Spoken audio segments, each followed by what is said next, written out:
Order number 1, administration of oath. Order number 2, communication from the chair. Order number 3, messages. Order number 4, petitions.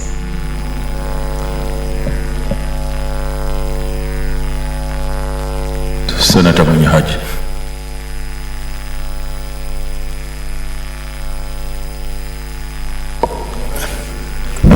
Thank you, Mr. Speaker. Mr. Speaker, sir,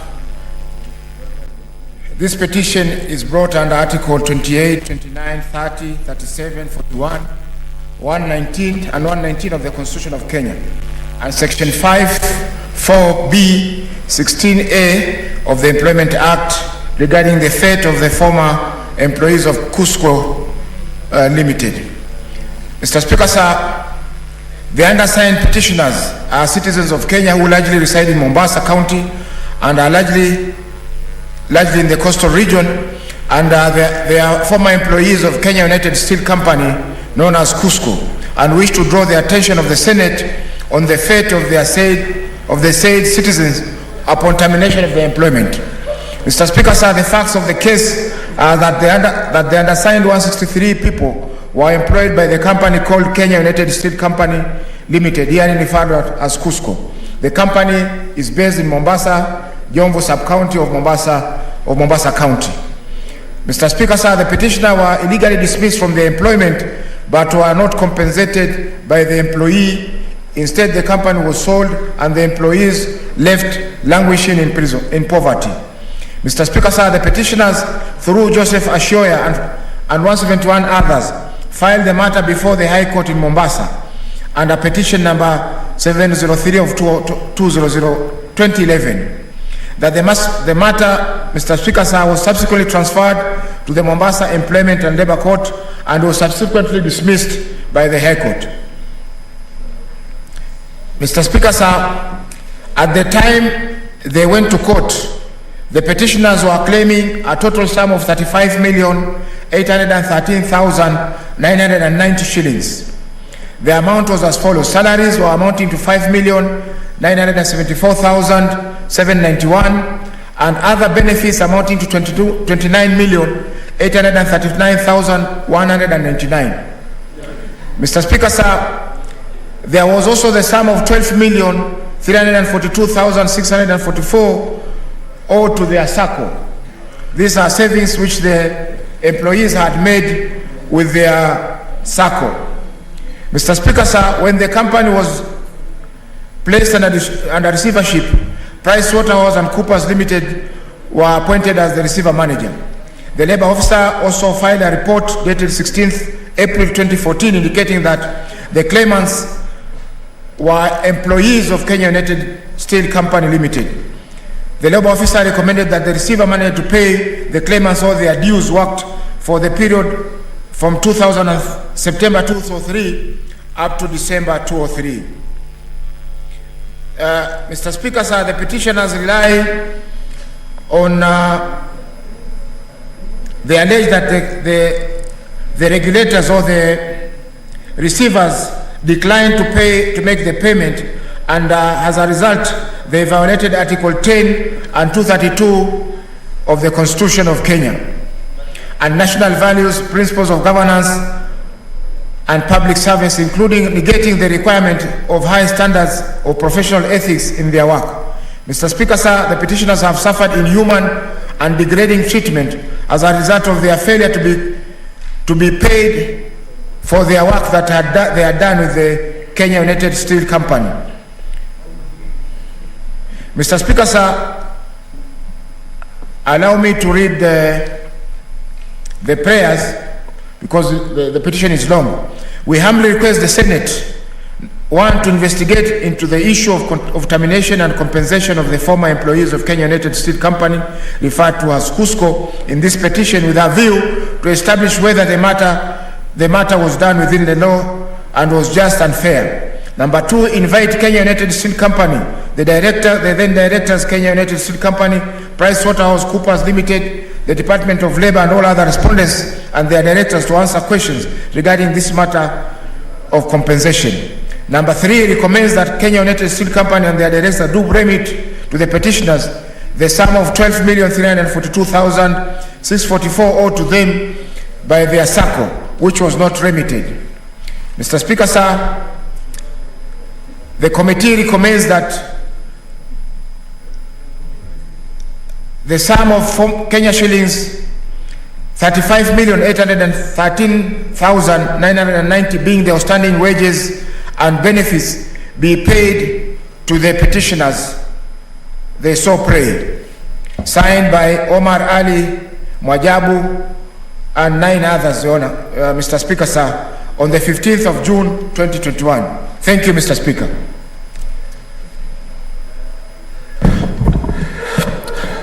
Honorable Senators, pursuant to Standing Order 231, I shall now allow comments, observations, or clarifications in relation to the petition for not more than 30 minutes. Senator Musurube. Honorable Speaker, thank you for giving me this opportunity to support Senator Faki's statement. And I want to say, Honorable Speaker, we are living in a country where we must be concerned about employees. When we think of employees, they are a source of labor in this country. And Honorable Speaker, when employees are just terminated without notice at all, it is actually unfair, and there's need to investigate circumstances under which these employees were actually terminated. And even, Honorable Speaker, in terminating these employees, there's need to be, we should know whether they were given a notice for termination, and also even the amount of money they are supposed to be compensated, and even the money they are supposed to be compensated, Honorable Speaker, should be valuable money that they can remember what they did during their active time when they were working with the Kenya United Steel Company, Honorable Speaker.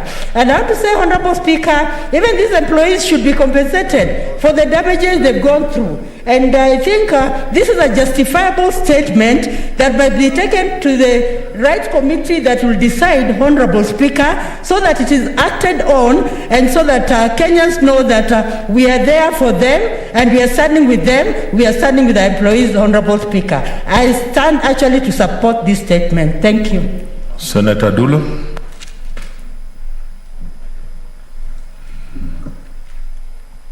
Thank you, Mr. Speaker. First, I wish to congratulate Senator Faki for actually bringing petition on behalf of these workers who have been unprocedurally terminated from their jobs.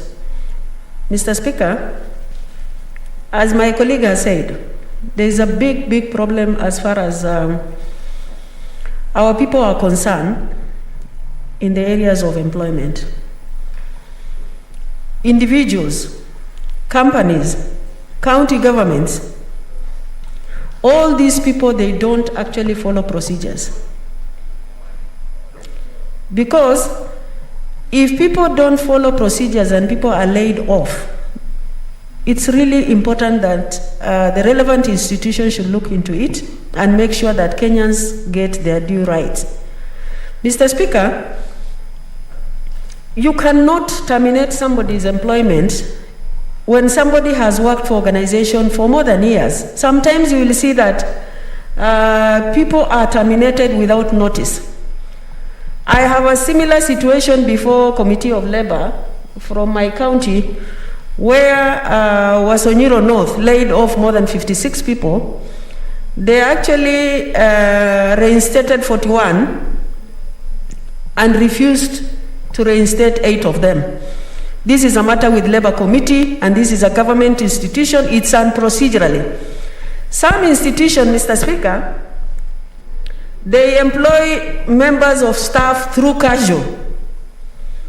And when they are employed as a casual, the law says that it's only 3 months contract.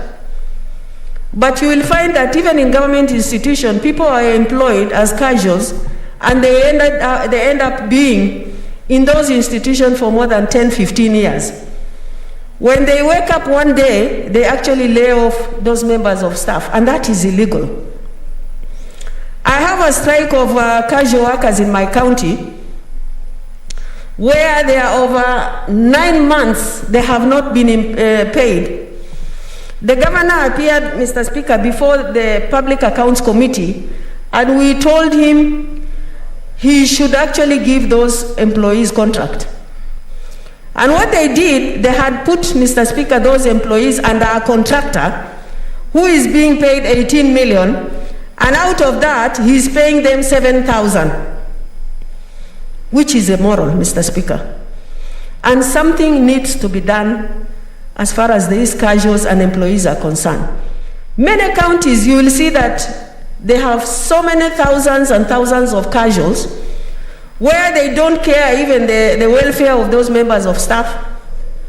The money allocated to them from national government, where there is a ceiling of 35% by the national government, they don't adhere, counties. Mr. Speaker, something needs to be done, and I think the relevant committee should be able to investigate on this matter and ensure that these guys are either procedurally terminated from their employment or there is violation of the legislations that are available.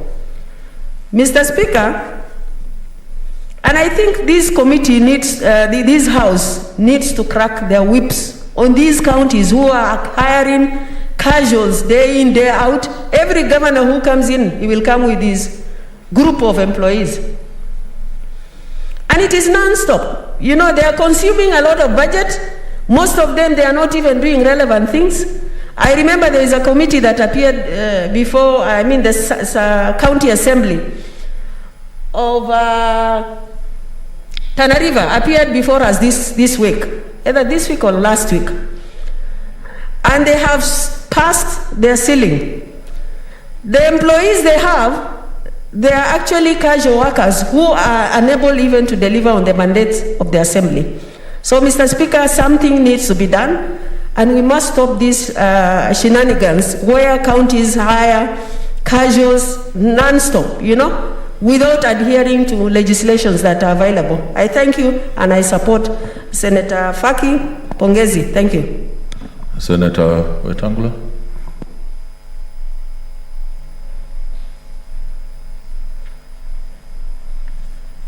Thank you, Mr. Speaker. I join Senator from Mombasa, distinguished Senator Faki, in voicing concern about poor workers who, for no fault of their own, find themselves abandoned, unappreciated, unpaid, and suffering. Mr. Speaker, we have a Ministry of Labor in this country whose responsibility includes protection of workers' interests regardless and wherever and whenever they are. And yet, when you look at the performance of the Ministry of Labor, you read about them on only two things. NSSF, I believe because there's a lot of money there, and once in a while making incomprehensible noises about Kenyans working in the Middle East. They have completely abdicated their responsibility for the protection of the workers. We also have a problem, Mr. Speaker, with KOTU, an organization that is supposed to protect workers' interests. Their leader has abandoned his role and now plays sectarian and unhelpful politics everywhere, jumping onto any issue political except about workers. Cusco, Mr. Speaker, was placed under receivership.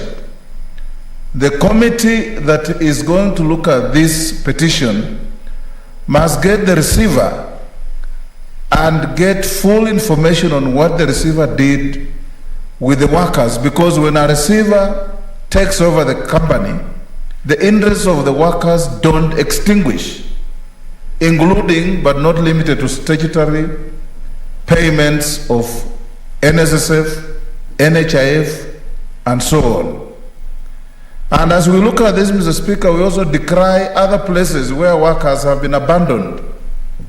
We have pan paper workers in Webuye, which, Mr. Speaker, you know, a company that was doing so well, all of a sudden went into turbulence, was eventually sold at a pittance, and workers, their families are languishing in abject poverty in the western town of Webuye. We have workers of Mumias Sugar who have not been paid for many, many months. The receiver who went there is busy negotiating to cut deals on who buys Mumias. He doesn't care about workers, Mr. Speaker.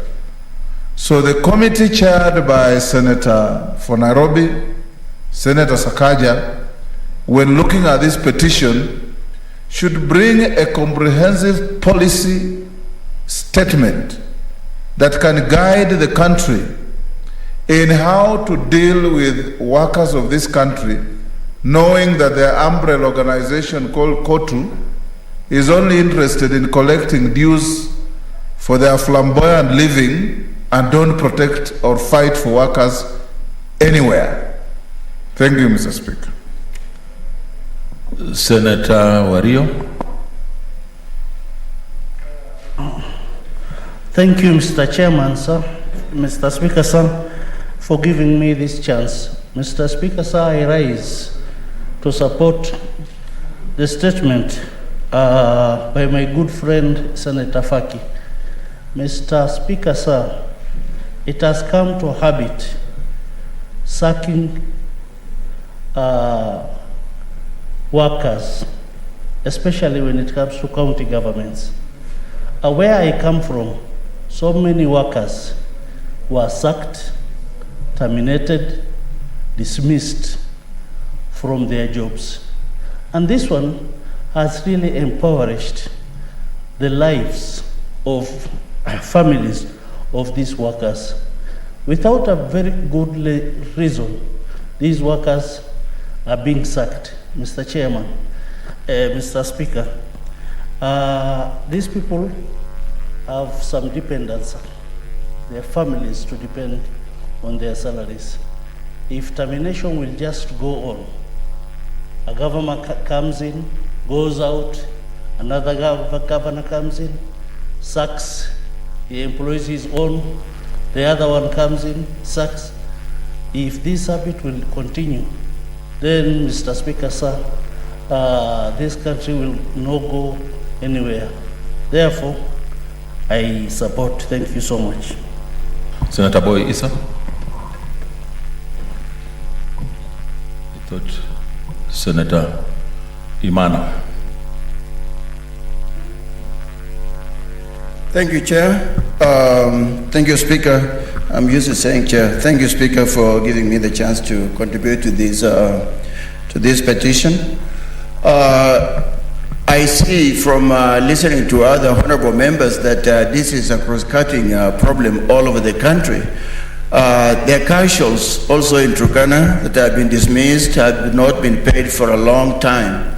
So I want to speak on behalf of these people that casuals and all workers are actually human beings like us and must be respected and must be paid for the energy they put in any field. The only time when you get somebody to work and you don't pay them is the time of slavery. Slavery is over with, and people at this time must be paid for the energy they put in work. If you get people to work, you must pay them. These people are mothers and fathers that want to send their children to school, they want to feed their children, they want to do other things. How are they supposed to manage if they are not paid? And when they are sent away, they must be paid for the time they put in that particular work. It's very inhuman to treat people like animals. People must be respected and paid for the work they are put in. Thank you, Mr. Speaker. I support. Senator Mudamo. Thank you, Mr. Speaker, for this opportunity that I may support the statement of Senator Faki. I want to concur with my fellow senators that even in our counties, we are seeing a lot of irregularities of sacking employees, some of them working under very bad conditions, and some of them even working without pay. Like in Machakos County, my county, I have cleaners who are working for Machakos Hospital level 5, and they've not been paid for more than 6 months. We have the volunteer workers, you know, the community health volunteer workers who have not been paid for almost a year, for more than a year, and they are still there struggling. And there are many of these employees who are sacked even without notice. Some of them are sacked and they are not even paid their dues. And we want to say that these are family people. They have children to take care of, to take to school, to feed, to care for their medical, and also they have houses they've rented. They need rent. And so when they are sacked without notice, what do we expect them to do? Because they have those houses, they have all the needs that they have to supply for their family members. Surely the Ministry of Labor should take care of these employees, and I support this statement. Thank you, Mr. Speaker. Finally, Senator Mazayo.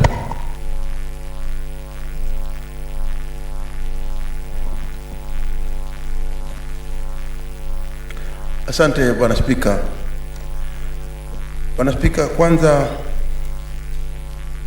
nataka kumshukuru sana Seneta ndugu yangu wa Mombasa Mohamed Fakii kwa kuleta swala hili la wafanyikazi wa KUSCO. Bwana Spika, tunajua kabisa ya kwamba wafanyikazi 171 si nambari ndogo. Na tusiangalie wale wafanyikazi peke yake Bwana Spika. Bwana Spika, hawa wafanyikazi hawa wako na familia, mabibi ndani ya nyumba, ndugu ndani ya nyumba. Kama unavyojua sisi wa Afrika lazima tuwe tunashirikiana, na saa nyingine unakuwa na baadhi ya wale watoto wa ndugu ambao mnakuwa nao, na vile vile wewe unakuwa na familia yako. Kwa hiyo familia za Kiafrika ni kubwa. Nikiangalia hii namba ya 171, Bwana Spika, hii ni namba kubwa. Ni namba ambayo ukiangalia mfanyikazi mmoja anaweza kuwa na watu karibu 100 na. Kwa hiyo Bwana Spika, ni madhambi au makosa makubwa sana kwa wafanyikazi waliokuwa wakifanya kazi katika hili shirika la chuma la KUSCO kukosa kulipwa ridhaa zao. Bwana Spika, pia tunaona ya kwamba Wizara ya Leba ama Wizara ya Wafanyikazi iliweza kuchukua hatua na ikaweka yule mtu ambaye anaitwa labor officer aangalie, na hatimaye akaona ya kwamba hawa walikuwa wamefutwa kiholela, na akahakikisha akasema ya kwamba walipwe na hii kampuni. Lakini tunaona ya kwamba hii kampuni walifanya uwerevu, kampuni ikauzwa, kampuni pengine ikageuzwa hata wale watajiri, na hatimaye kampuni ikafifia. Bwana Spika, tunaona mambo kama haya yanatendeka kila mahali katika nchi. Hata pande za huko Kilifi, makampuni mengi yanaweza kutumia wafanyikazi na baadaye wanafunga, wanaacha wafanyikazi wakiwa hali mbaya katika maisha yao. Ukiona familia kama hiyo Bwana Spika, utaona ya kwamba kunao pia familia moja iko na mtoto wako familia moja ama hizi familia zote ziko na watoto ambao wako shule. Madhara kama haya ya kuachishwa kazi yanaleta hasara kubwa katika familia. Ndoa huvunjika, nyumba huvunjika, watoto huacha universities, wakawacha skuli.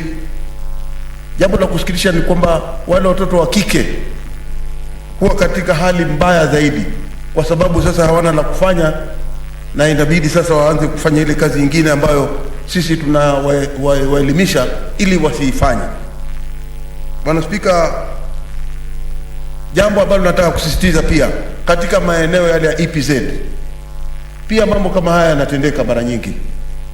Kwa hiyo tunasema hichi ni kitendo cha kinyume, na ile kamati ambayo pia mimi niko ikiongozwa na ndugu yangu seneta wa Nairobi Sakaja, tunasema kwamba kitendo kama hichi ni lazima tukikemee na tufanye uchunguzi kwa kina, na hatimaye tuone ya kwamba hawa wafanyikazi wote 171 majukumu yamepatikana kutoka kwa wale watu wakuwa madirector katika hii KUSCO, ama wameshikwa na kuambiwa ni lazima walipe pesa hizi.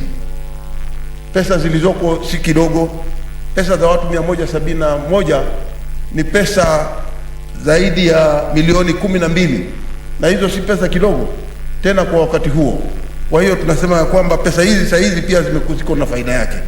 Ikiwa zitalipwa, basi pale wale madirector na kila mtu lazima ashurutishwe alipe pesa hizi. Asante Bwana Speaker.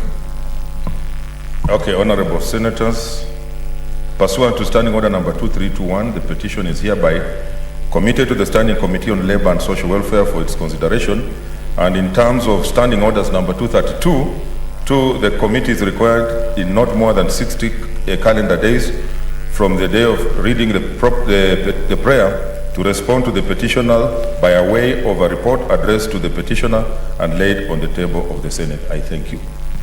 Next order.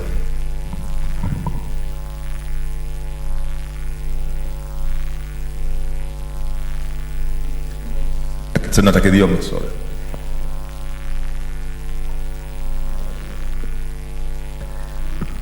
Thank you, Mr. Speaker, for giving me this opportunity to present reports of the Committee of Lands, Environment and Natural Resources, which have been conclusively deliberated and ready to be presented to this House. Mr. Speaker, the committee received 17 petitions committed by this House related to the mandate pursuant to Standing Order 232 of the Senate Standing Orders. The committee considered and has concluded 13 petitions. The committee is considering the remaining petitions and will be tabled to this House upon conclusion. Those are only 4 reports which have not been concluded. Otherwise, the other 13 have been concluded. Mr. Speaker, sir, the committee thanks the offices of the Speaker of the Senate and the Clerk of the Senate for the support extended to the committee in the execution of its mandate. The committee extends the appreciation to the petitioners, the cabinet secretaries, and stakeholders for their submission and contribution to this resolution of these petitions. Mr. Speaker, sir, it is now my pleasant duty and privilege on behalf of the committee to present the following reports of the Standing Committee on Land, Environment and Natural Resources on petitions committed to the committee. First is the report of the petition concerning the resettlement of internally displaced persons in Nyandarua County.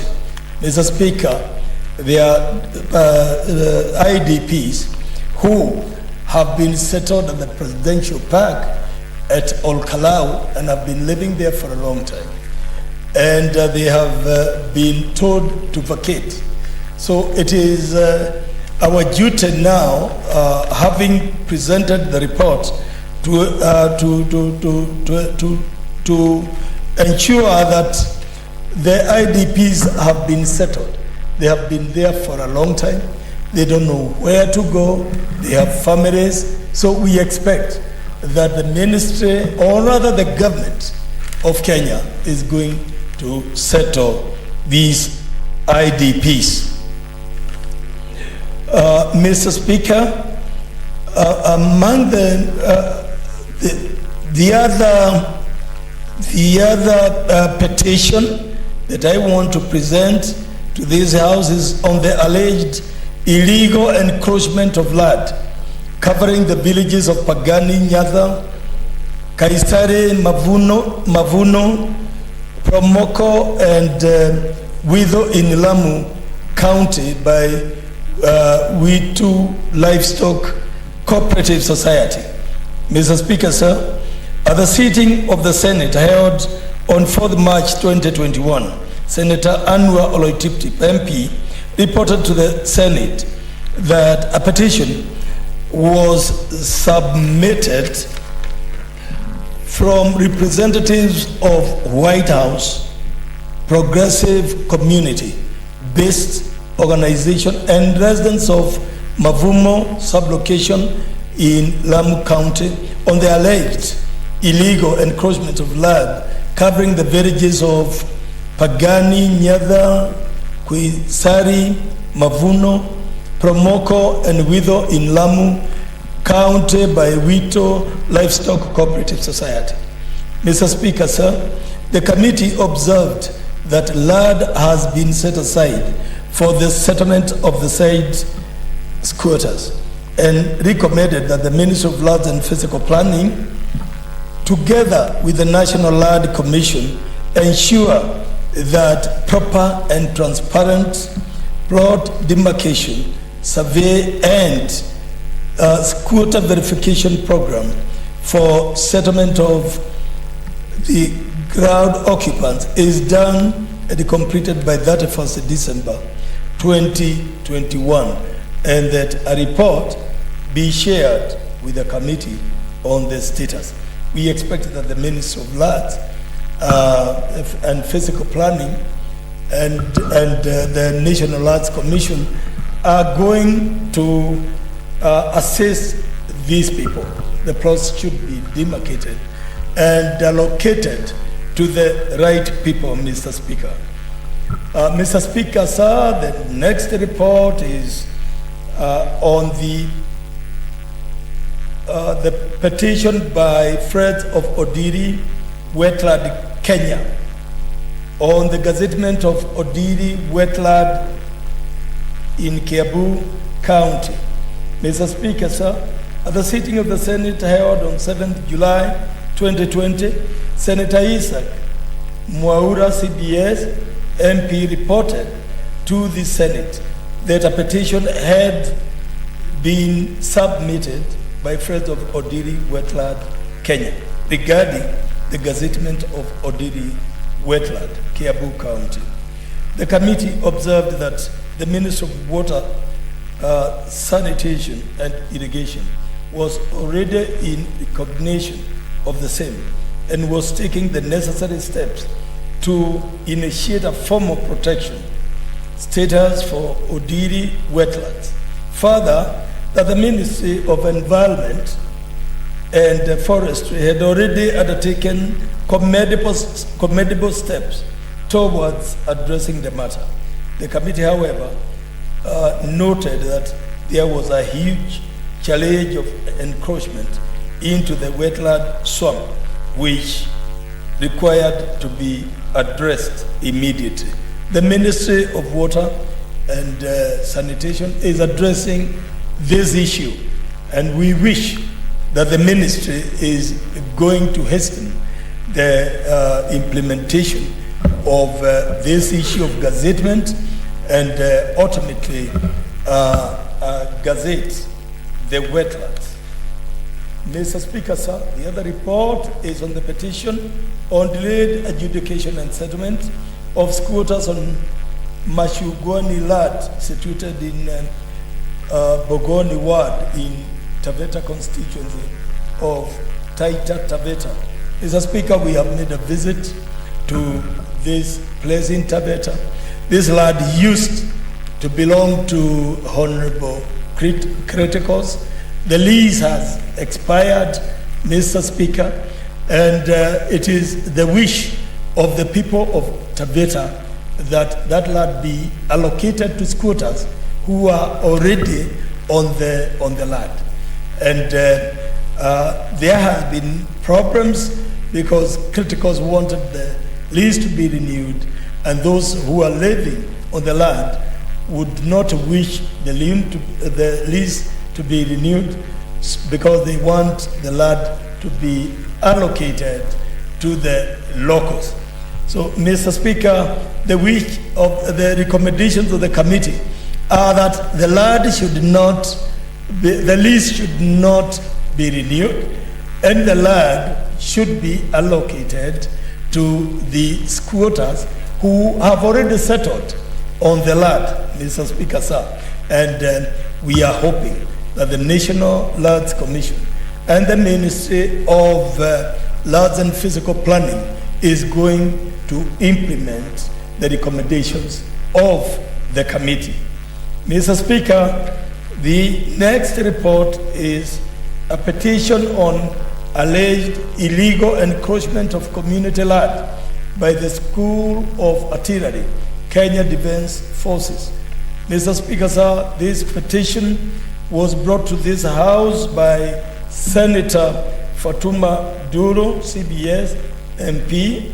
It reported to the Senate that a petition has been submitted by residents of Garemare, Isiolo County, on the alleged illegal encroachment of community land by the School of Artillery, Kenya Defense Forces in Isiolo, Mr. Speaker.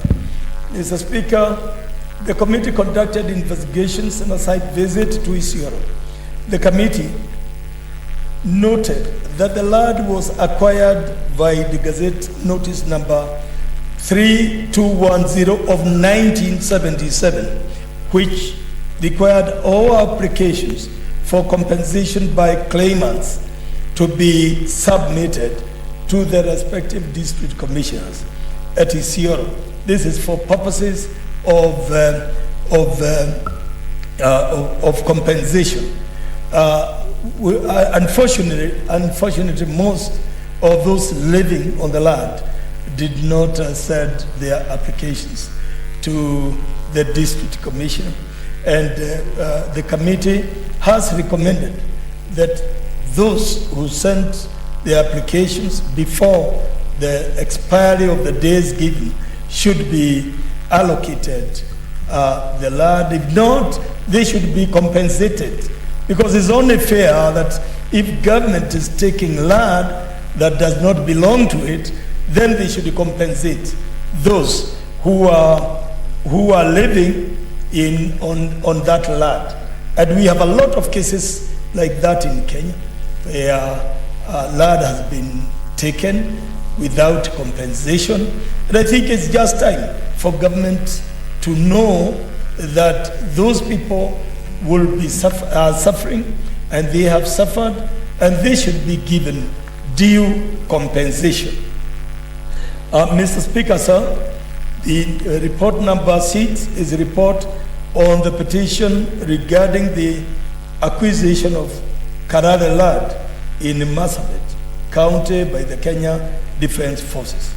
Mr. Speaker, sir, at the sitting of the Senate held on 23rd June 2020, the Honorable Speaker of the Senate reported to the Senate that a petition has been submitted by Redire and Saburu community representatives regarding the acquisition of Karare land in Marsabit County by the Kenya Defense Forces. The committee noted that the petitioners and other parties are actively pursuing this matter in court, which was not disclosed by the petitioners as required. The committee notes that KDF has extensively engaged the county government of Marsabit, the Ministry of Tourism and Wildlife through KWS, and members of the local community. These engagements led to the downsizing of the land allocated to KDF from 5,000 hectares to 2,500 hectares. The committee recommended that the Ministry of Defense and the county government identify an alternative land for KDF in other areas where the locals are not opposed to. Opposed to KDF presence with proper public participation, and that Minister of Tourism and Wildlife objects to the acquisition of the part of Marsabit National Reserve by KDF to safeguard wildlife protected area, because there is a big area that is not covered by the residents, and KDF can be moved to that to those other areas and then leave the area they are covering for the Kenya Wildlife Services and the residents of Marsabit. The committee noted that the other petition, Mr. Speaker, sir, is a report on the petition by residents of Tideret Sub-County, Nandi County, on the operations of Karebe Gold Mining Limited in Nandi County. Mr. Speaker, sir, at the sitting of the Senate held on 25th September 2018, the Senate, Nandi County, Senator Samson Cherake, MP, presented to the Senate a petition by residents of Tedereti Sub-County, Nandi County, on the operations of Karebe Gold Mining Limited in Nandi County. The petition was thereafter committed to the Senate Committee on Labor and Social Welfare, but following considerations by the committee, it resolved to recommit the matter through the Speaker of the Senate to the Committee on Lands, Environment and Natural Resources, having noted that most of the matters raised in the petition touched its mandate. The committee noted that the Karebe Gold Mining Limited had operated on Mr. Chezeret Arap Koriu's land for 10 years until its license expired in January 2019, and that a court ruling in favor of Mr. Chezeret Arap Koriu ordered the company to vacate this land. Consequently, Karebe Gold Mining Limited stopped its operations and laid off the workers following the court ruling. The committee recommended that before renewal of the mining license to Karebe Gold Mining Limited, the Ministry of Petroleum and Mining should ensure that the company has fully addressed the concerns of the previous employees. And we think this is important. It is good for the employees at least to be taken care of, because, Mr. Speaker, there were many employees and they were all laid off. So, and we know how joblessness has affected this country. So we would wish those employees to be addressed, to be catered for. The committee recommended before the renewal of the, that's what I have already finished with.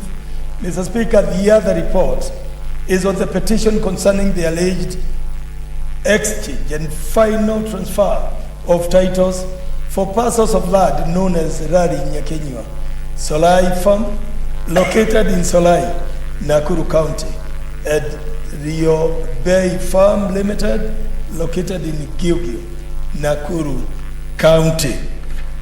The two farms wanted to exchange the titles. Unfortunately, one of the land had already been occupied by squatters, and it is becoming very difficult to remove or evict those squatters. at the moment. So we are also urging government to ensure that they take care of that responsibility. So the committee recommended that the Ole Osono group living in the Solai Ruyobei Farmers Limited, having been established not to be the legitimate owner of the land by the court, vacates the land to allow occupation by Nyakenyua Land Buying Company, who are the legitimate owners of the land. Mr. Speaker, sir, the next report is a petition regarding the alleged unlawful encroachment and forceful occupation of Baruaco plots within Burampia Ward, Madera East Constituency, Madera County. Mr. Speaker, sir, at the sitting of the Senate held on 16th May 2019, the Honorable Speaker of the Senate reported to the Senate that a petition has been submitted through the office of the clerk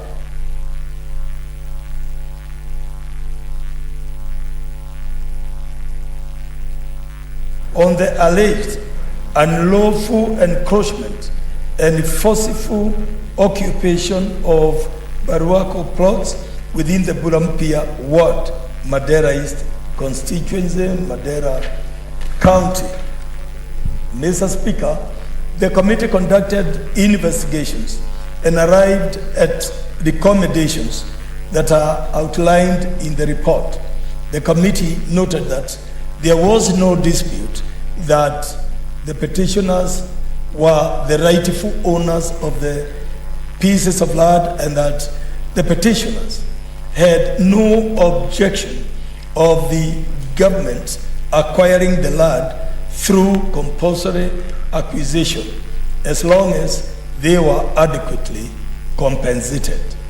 Mr. Speaker, the committee recommended that security forces can continue with the use of the campsites to safeguard the lives and properties of the people of Madera County, while the Ministry of Interior and coordination of national government should immediately commence compensation of the allottees in line with the laid down legal processes, or vacate the land altogether, and that the National Land Commission monitors the compensation processes and give a status report within 4 months of tabling this report in the Senate. This is a case where the people who are settled on the land, who own the land, are not having a problem. The only thing that they want, because they realize that they need security and they need armed forces in that area. They cannot be safe without the armed forces. So they are saying, this land belongs to us. Compensate us, take the land and do what you want with it. So we think it is fair for government to ensure that these people are compensated. And I think this goes to the National Lands Commission. They should ensure that these people are compensated, and then they can still continue with the security forces occupying the land at the moment, so that they also ensure that the people living in Madera are secure. Mr. Speaker, sir, the next report is a petition submitted by the Wajomfu community, Mombasa County, concerning the alleged historical land injustices involving plot number 162/V/MNCR 1070 in Mombasa County. Mr. Speaker, sir, at the sitting of the Senate held on 4th August 2020, the Honorable Deputy Speaker of the Senate reported to the Senate that a petition had been submitted by the Wajomfu community, Mombasa County, concerning the alleged historical land injustices involving plot number 162/V/MNCR 1070 in Mombasa County. The committee noted land reference 162/V/MN does not exist anymore, as 456 subdivisions have been done and titles are already given to members, and private subdivisions have been done and titles are already given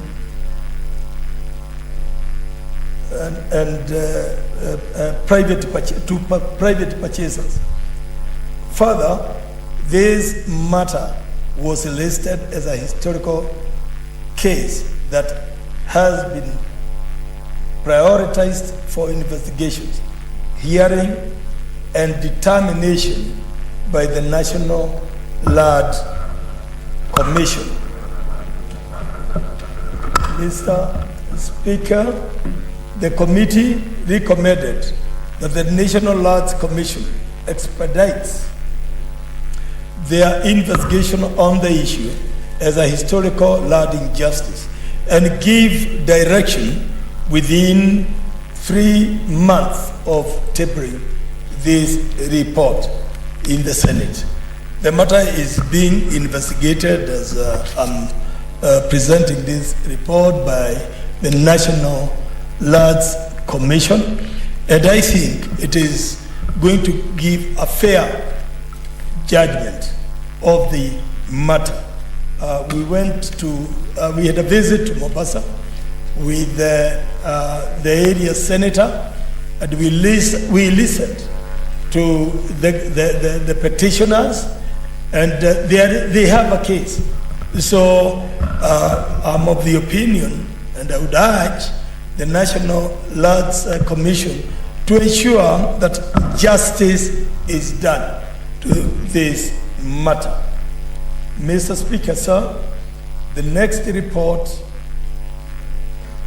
is a petition regarding Mwakitao land ownership, dispute between Mwakitao residents and Isagawishi Group Ranch. Mr. Speaker, sir, at the sitting of the Senate held on 2nd July 2019, the Honorable Deputy Speaker of the Senate reported to the Senate that a petition had been submitted by residents of Taita Taveta County, Mwatate Sub-County, Mwakitao location, regarding Mwakitao land ownership dispute between Mwakitao residents and Isagawishi Group Ranch. Mr. Speaker, sir, the committee concluded investigations at a site visit on 26 March 2021. The committee recommended that the Chief Land Registrar reviews the issuance of the title to the Mwakitao land to Isangawishi Group Ranch with a view to revoking it to ensure that effective public participation is undertaken, especially on residents occupying the land in question. Before title to the property is issued and reported back to the Senate within 6 months of the tabling of the report. Mr. Speaker, noting that the petitioners also referred this matter to the National Land Commission, the committee recommended that the National Land Commission inquires into the matter and reports back to the Senate within 6 months from the tabling of this report. The committee further recommends that the DCI investigates the list of members of the Isangawishi Group Branch to verify whether the persons listed exist and whether they are part of the community that has been in occupation or communal ownership of any land claimed by the ranch. Mr. Speaker, I think it is important to mention here that this case is already in court. The Isagawishi people have gone to court, and we do not know what is going to happen. We don't know the decision that is going to be made by the court. But however, this petition came to us before they went to court, and that is why we decided to go on with the case, hear the petitioners, and make recommendations to this House on what should be done. Mr. Speaker, sir, the next report is of residents of Musabweni village in Voi sub-county of Taita Taveta County regarding the alleged impeding evictions of Musabweni residents by a private company. Mr. Speaker, we went to Musabweni and we listened to the petitioners. This lad belonged to Butter Shoe Company, and Butter Shoe Company also sold it. Now, the conditions in which Butter Shoe Company got this plot were that they were going to build a butter factory at that site. But Butter Company never built the butter company, but they instead sold the land to other people. And Mr. Speaker, as we are talking, this case is also in court.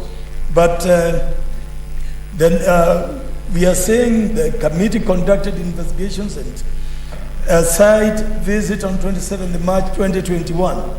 The committee recommends that the DCI and the EACC investigate the circumstances leading to failure of adherence to the conditions of the grant of the Musabweni land to Butter Shoe Company Limited, and issuing a consent to the transfer of the land to Sparkle Properties Limited.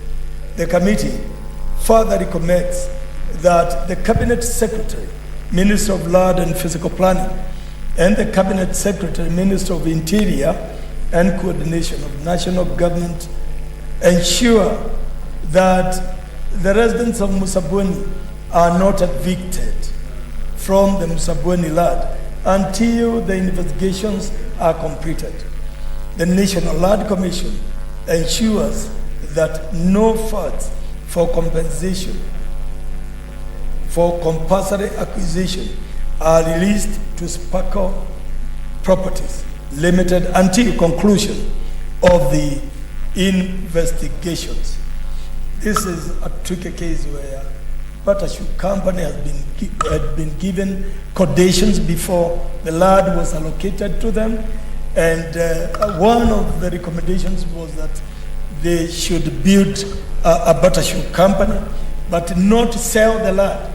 Now, Butter Shoe Company found it prudent to sell the land to Sparkle Limited, and they did not seek permission from those who owned the property. So, Mr. Speaker, we are expecting that the recommendations of this committee are going to be followed and implemented by the government departments which are supposed to do so. Mr. Speaker, the next report is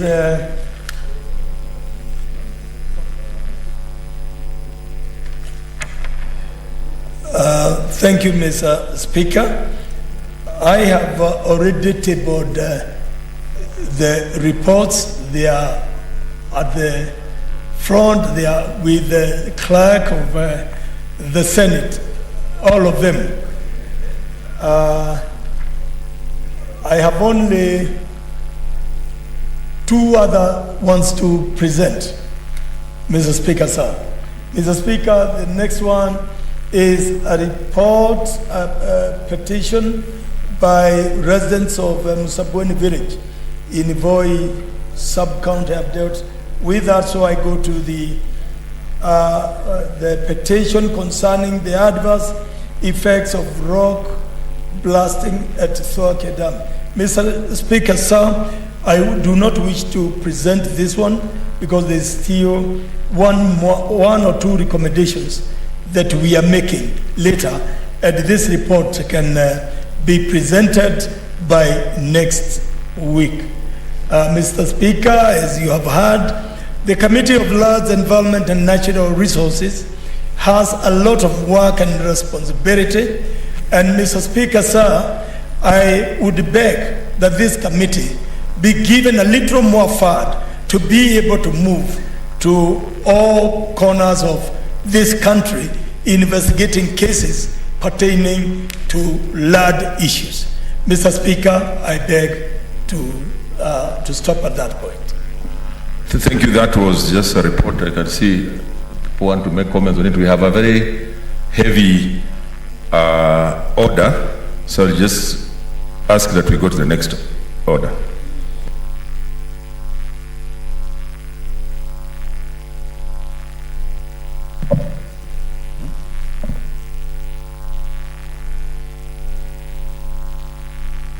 What's your point of order, Senator Kajwang? Mr. Speaker, I think it would be fair on the Lands Committee if you just gave a minute or two for the House to commend the Lands Committee for bringing to this House reports on 12 petitions. And I don't think there's any other committee that has done so. And when you look at Senator Githiomi, you don't think he's capable of bringing 12 reports, but indeed, he has done better than any other committee chair in terms of dealing with petitions. Mr. Speaker, I think it's fair that the House registers its appreciation to this committee. And Mr. Speaker, maybe the only substantive thing I wanted to say is that in the Constitution, we have established the National Land Commission. And there's an Act of Parliament providing the powers of the National Lands Commission, which includes receiving petitions on issues of historical injustice, issues of eviction, issues of grants and leases. And Mr. Speaker, we must ask ourselves as a House, why is it that the public is preferring to come to the Senate to bring petitions to the Senate and not to take petitions to the National Lands Commission? And Mr. Speaker, the challenge I want to give the chair of the Lands Committee, who has already done an excellent job, is that before we close this House later on next year, we must ask ourselves whether the National Lands Commission we have and the manner in which it operates is a manner in which was envisaged in the Constitution, in the National Land Policy, because what Senator Githiomi is doing ideally should be the duty of the National Lands Commission. Congratulations, Senator Githiomi. So those are allowed. Please keep their comments brief. Senator Dulo. Mr. Speaker, thank you very much for this opportunity, although I know normally you don't give comment on petitions tabled by the committees. Number one, I wish to take the same opportunity to congratulate Lands Committee chaired by Senator Githiomi. I went with them all the way to Isiolo, a whole day visit, but there is a small correction which I would want Senator Githiomi to correct. They have looked at Ngarmara, but they forgot a place called Burat, where KDF is also evicting people.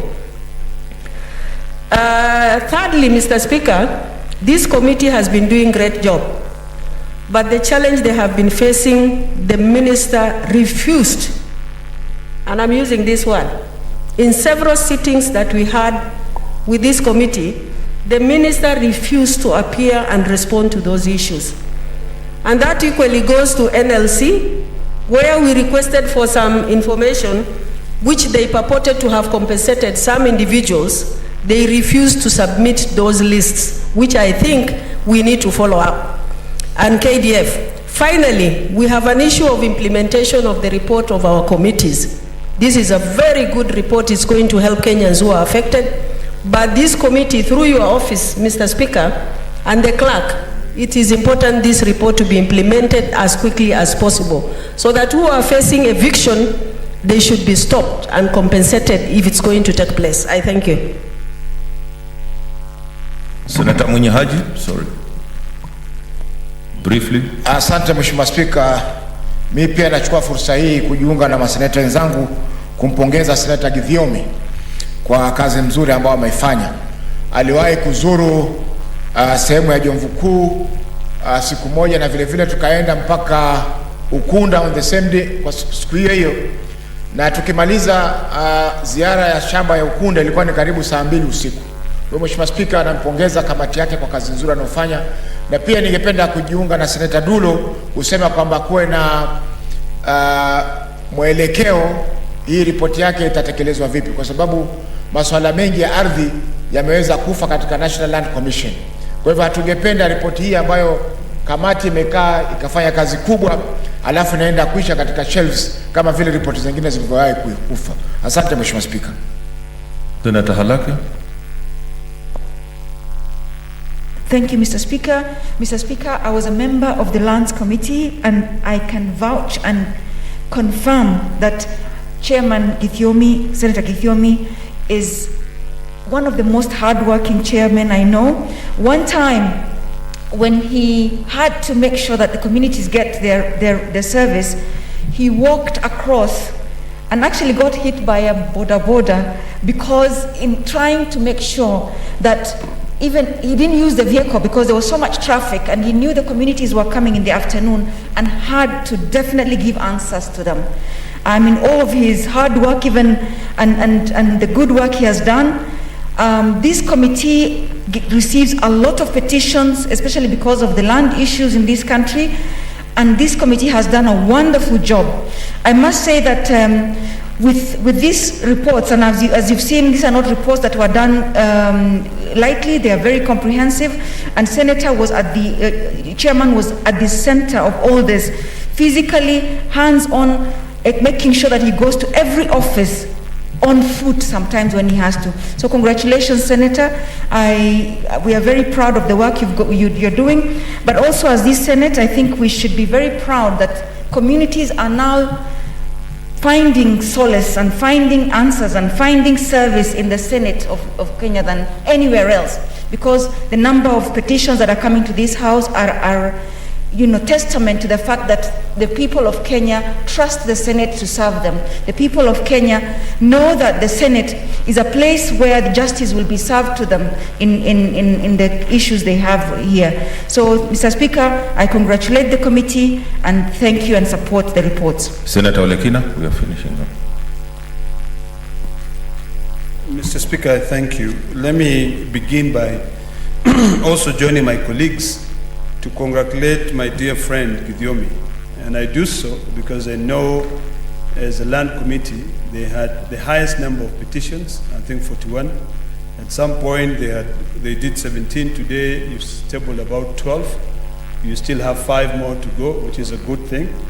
As I congratulate you, I heard in your last submissions regarding the issue of the Oleosono group and the issue they have had with Nyakenyo. Mr. Speaker, this is a matter that I would still request my good friend, Senator Githiomi, to look at the historical issues relating to how the two lands were being swapped. There is another group that had not been discussed on. So I know once you release the report to the petitioners, it will come back here, because the public participation which was carried out required the Nyakenyo group to be compensated. So, Mr. Speaker, I would really seek my good friend to really follow up to ensure that apart from the Osono group vacating the land, because it's an issue of 8,000 acres, and you remember, that 8,000 acres they lived in, they are living there right now. This Nyakenyo group does not live there. Their land was actually taken away in Solai. So the issue of that land has got to be resolved in a way that the public participation group, among the 3 groups, had agreed. It is an issue of compensation. So, Mr. Speaker, I'd really like to beseech my good friend to relook at that issue, because my friend, Senator Kajuang, talked about the issue of implementation. Yes, the citizens are coming to this house to seek support. But what happened when we give out recommendation, that disfranchise on one particular group and benefit another group, yet the historical injustices are not looked at that affect, that caused that problem. So, Mr. Speaker, I really would like to urge my friend to follow up instead of that group vacating, because how do you vacate people who have been buried there, people who live there? You know, you can't. And now bring in other people who live in Kiambu to go and take over that land. It continue bringing conflict. Recently, somebody was killed in that area. So the only way is to go with that land compensation, which is what the three groups had agreed to do. So, Mr. Speaker, I thank you for giving me this opportunity, and I hope that the distinguished Senator Githiomi and his committee will really pursue so that these people can be given justice. Thank you, Mr. Speaker. Okay, that's all. Let's go to the next order. Please. Order number 5, papers.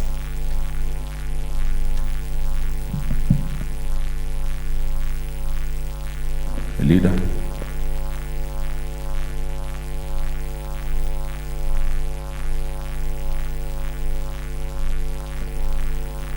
Thank you, Mr. Speaker. Sir, I beg to lay the following papers on the table of the Senate today, 7th July 2021.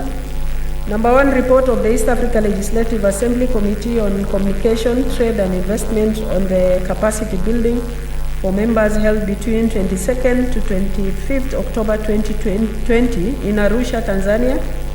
Number 2, report of the East Africa Legislative Assembly Committee on general purpose on the capacity building workshop to enhance the capacity of members in legislative and budget oversight held between 26 to 29 October 2020 in Arusha, Tanzania. 3, report of the East Africa Legislative Assembly Committee on regional affairs and conflict resolution on the capacity building of members held between 26 to 29 October 2020 in Arusha.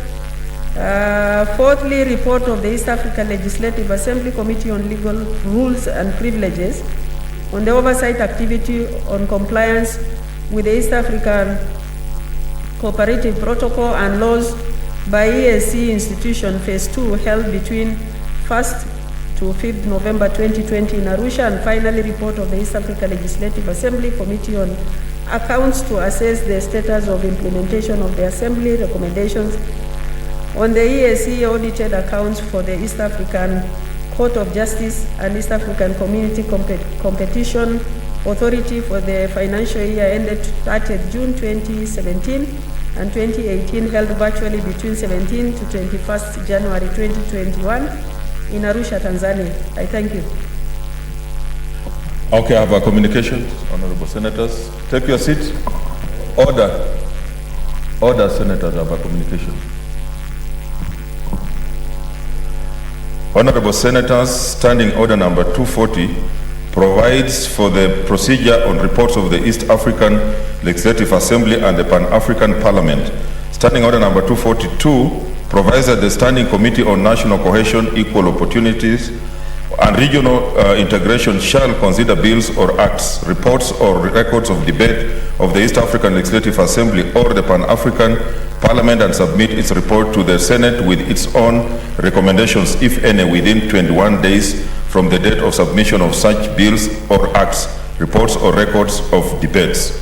Further, Standing Order number 243 provides that whenever the clerk receives copies of the report of the records of the relevant debates of the meetings of the East African Legislative Assembly or copies of bills introduced into the East African Legislative Assembly and acts of the East African Community, the clerk shall forward such records of debates, bills or acts of the community to the relevant committee, being the Standing Committee on National Cohesion, Equal Opportunity and Regional Integration. Honorable Senators, you may recall that yesterday, Tuesday, 6 July 2021, the following papers from the East African Legislative Assembly were tabled in the Senate. 1, the East African Community Sexual Reproductive Health Bill. A report of the East African Legislative Assembly Committee on Agriculture, tourism and natural resources on the oversight activity on the impact of the COVID-19 pandemic on food security in the East African Community, EAC, adopted at the 5th meeting of the 4th session of the 4th Assembly held between 9th to 29th May 2021 in Arusha, Tanzania. And 3, report of the East African Legislative Assembly Committee on accounts on the status of implementation of the Assembly recommendations on the East African Community, audited accounts for the East African Health Research Commission and the East African Kiswahili Commission for the financial year ending 30th June 2017 and 2018, adopted at the 5th meeting of the 4th session of the 4th Assembly held between 9th to 29th May 2021 in Arusha, Tanzania. Additionally, the following reports from the East African Legislative Assembly have now been tabled by the Senate Majority Leader. 1. Report of the East African Legislative Assembly Committee on Communication, Trade and Investment on the capacity building for members held between 22nd to 25th October 2020 in Arusha, Tanzania.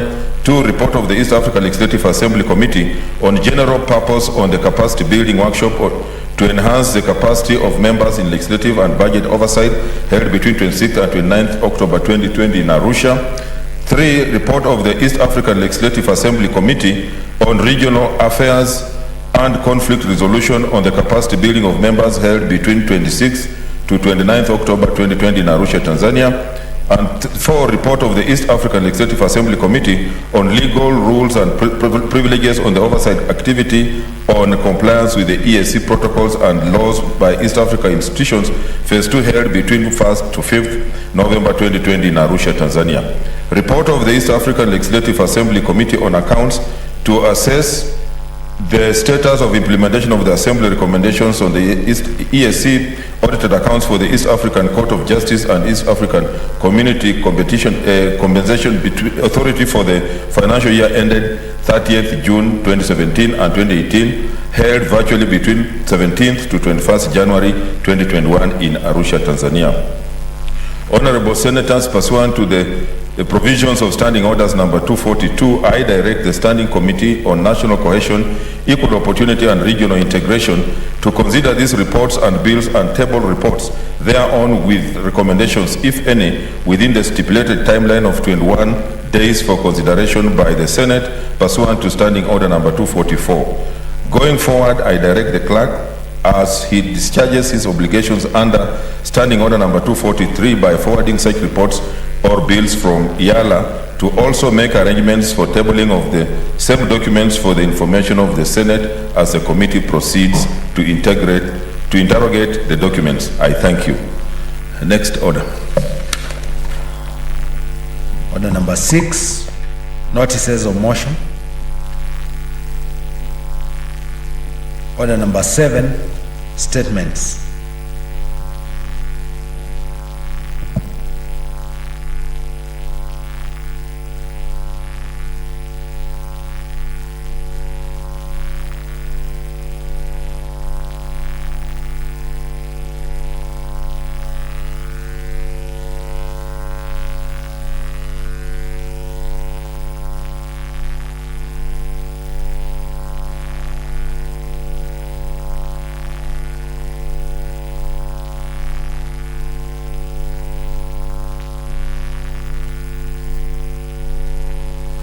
Senator George Khaneri.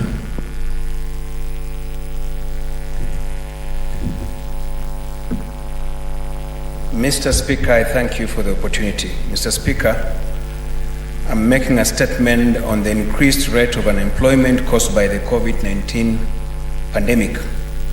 Mr. Speaker, I need to notify you that there's a little variation to the statement that you approved because of statistics. You remember this is a statement you approved a couple of months ago, but then statistics have changed, so I have just incorporated the new statistics. Otherwise, the statement remains the same. Mr. Speaker, sir, pursuant to the provisions of our Standing Order number 47, paragraph 1, I rise to make a statement on an issue of general topical concern, that is the increased rate of unemployment and economic hardship caused by the COVID-19 pandemic. Mr. Speaker, the COVID-19 pandemic came with a lot of loss and drastic negative effects in the people's daily lives. The biggest effect has been loss of income felt by the businesses, employers and employees.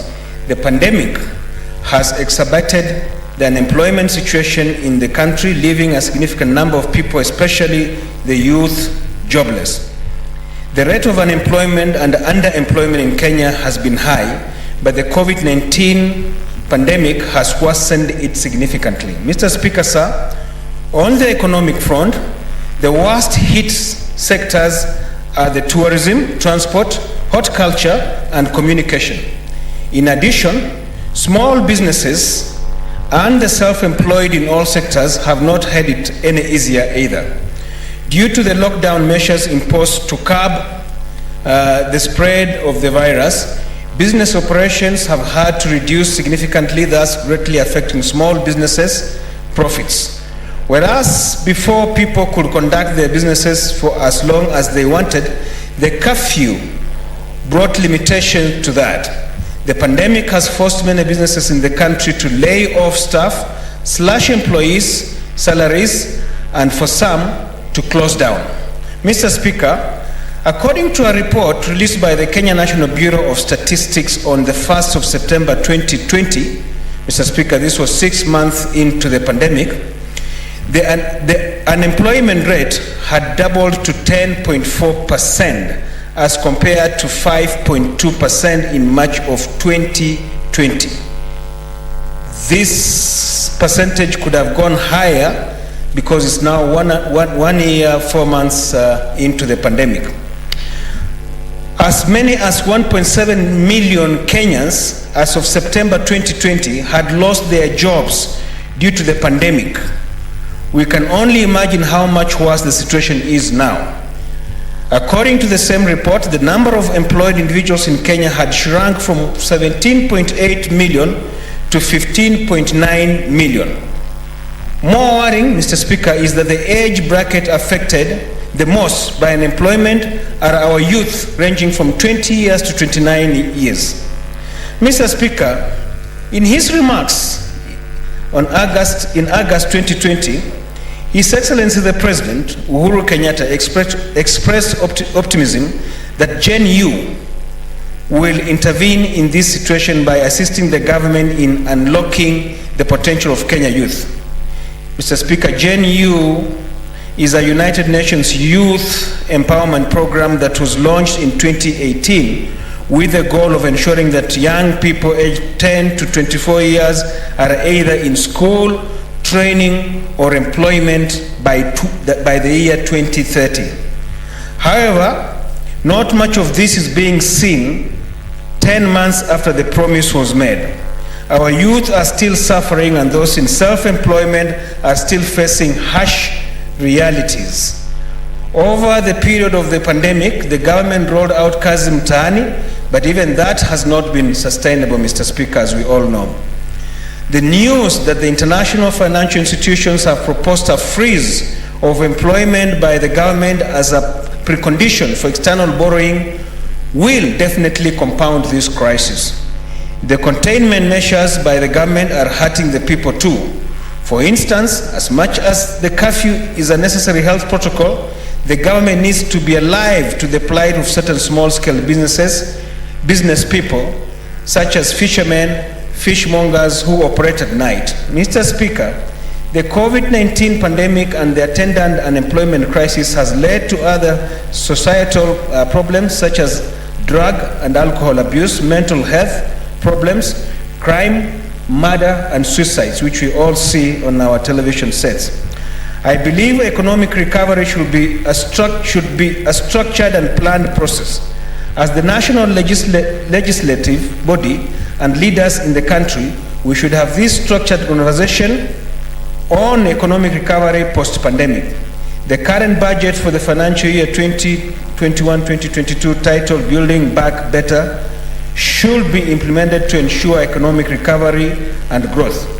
If we do not look out for the people of Kenya, especially the youth, then, Mr. Speaker, I wonder who will.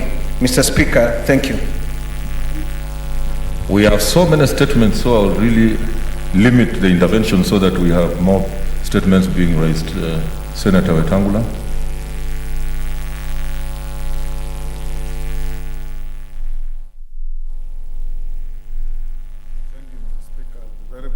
yesterday.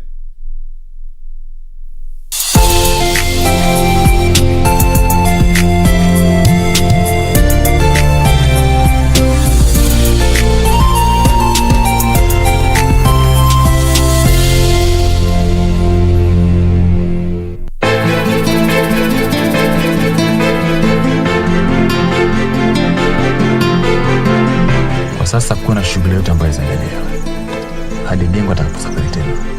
Basi ni pesa zako. Fanya kazi yako ofisini. Msijiletelete kwa compound yangu tena mwajifungia ndani ya magari usiku na watafua nyote wawili. Nipishe. Lakini Kate, wewe waujua umuhimu wa ndoa. My house is off limits. Tumeelewana? Wewe alinikosa nafaka wake. Sasa amekutuma wewe mtoto wa dadangu uje unimalize. Mkanye mke wako. Mkanye mke wako sana. Mimi si lika lake wala tutoshani kimaisha.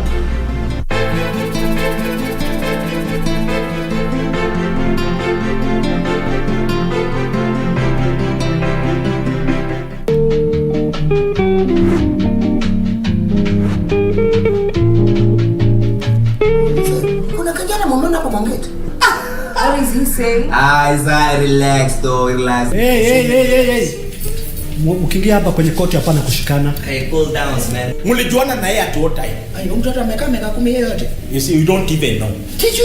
Yes, because you are a Tom and Jerry. Nimekutisona. I don't know you anymore. Nani nilisomesha wewe kuanzia primary? Ilikuwa Harambee. Secondary. Harambee. Natoa ngoja mimi na laani hiki dada. Wewe mzee.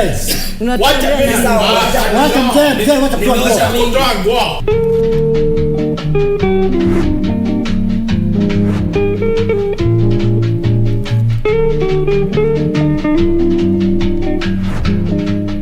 Kullu ummatin yadkhuluna aljanna illa man aba, kila watu wa umma yangu wote watakuwa ni kuingizwa katika janna isipokuwa wale ambao kwamba watakayokataa. Muislamu ana mambo ambayo anapaswa kutekeleza katika miezi hii minne ambayo ni mitukufu. Mojawapo ikiwa ni kushikamana na swala. Pili, kukithirisha kumkumbuka Allah subhanahu wa ta'ala ama kutekeleza adhkar.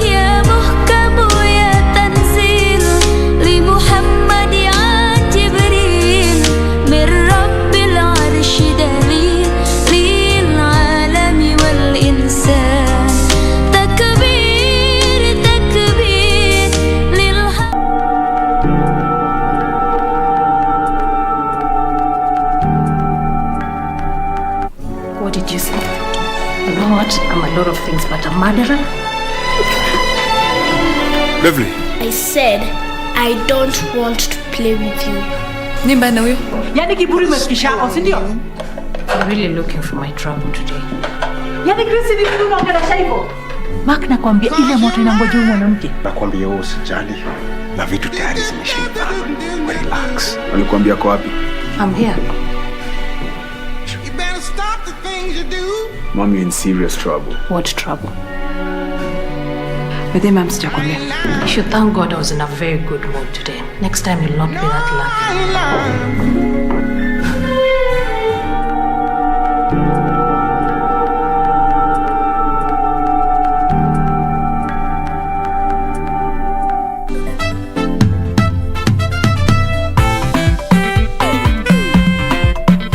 Tija, she has been saying a lot of crazy things today.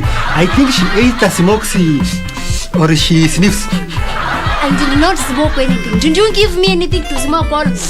You? That I did. I sold my soul for my head. Halfway, what image would you have shown the new piece? A reader with no blaze. Now you are crossing the thin line between me and you.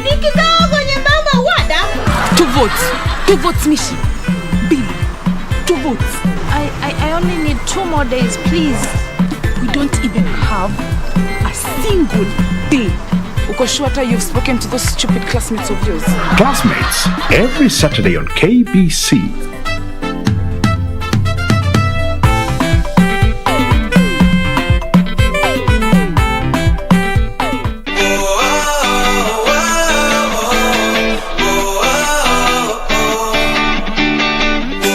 It involves money, lust, love, romance in a foreign country, and witchcraft. Nilikuwa zile za, you know what, let's see how this goes. Hopefully it will end up well. but unfortunately it was not so. Nikafeel sasa nitaanzia tena wapi? How do I go back home? What do I tell these people wenye niko na pesa zao? The other thing, my passport is missing. It was right there. It was a very difficult decision for me to make.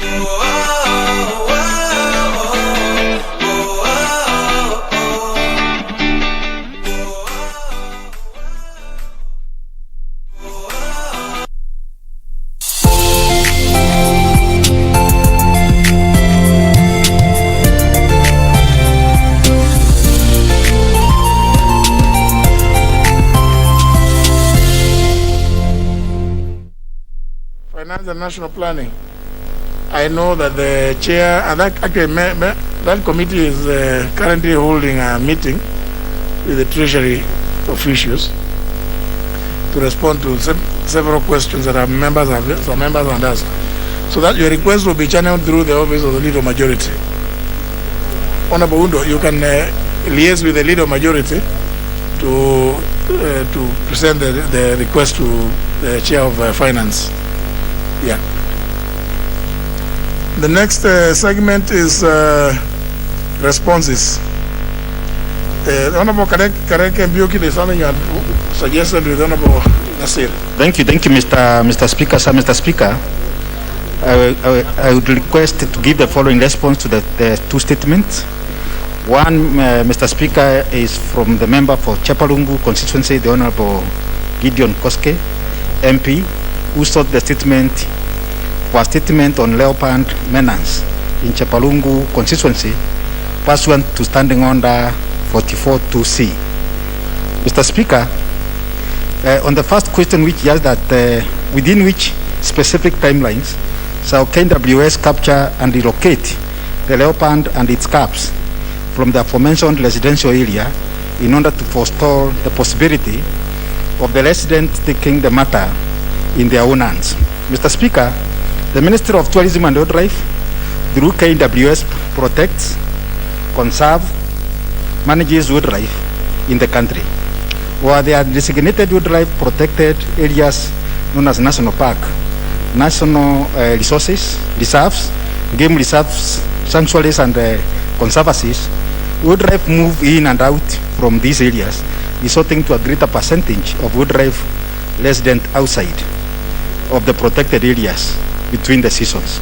Mr. Speaker, the wildlife outside the designated protected areas interact with the people and sometimes resorting to human-wildlife conflict that may lead to human death, human injuries, predation on livestock, property and crop destruction, and human threats.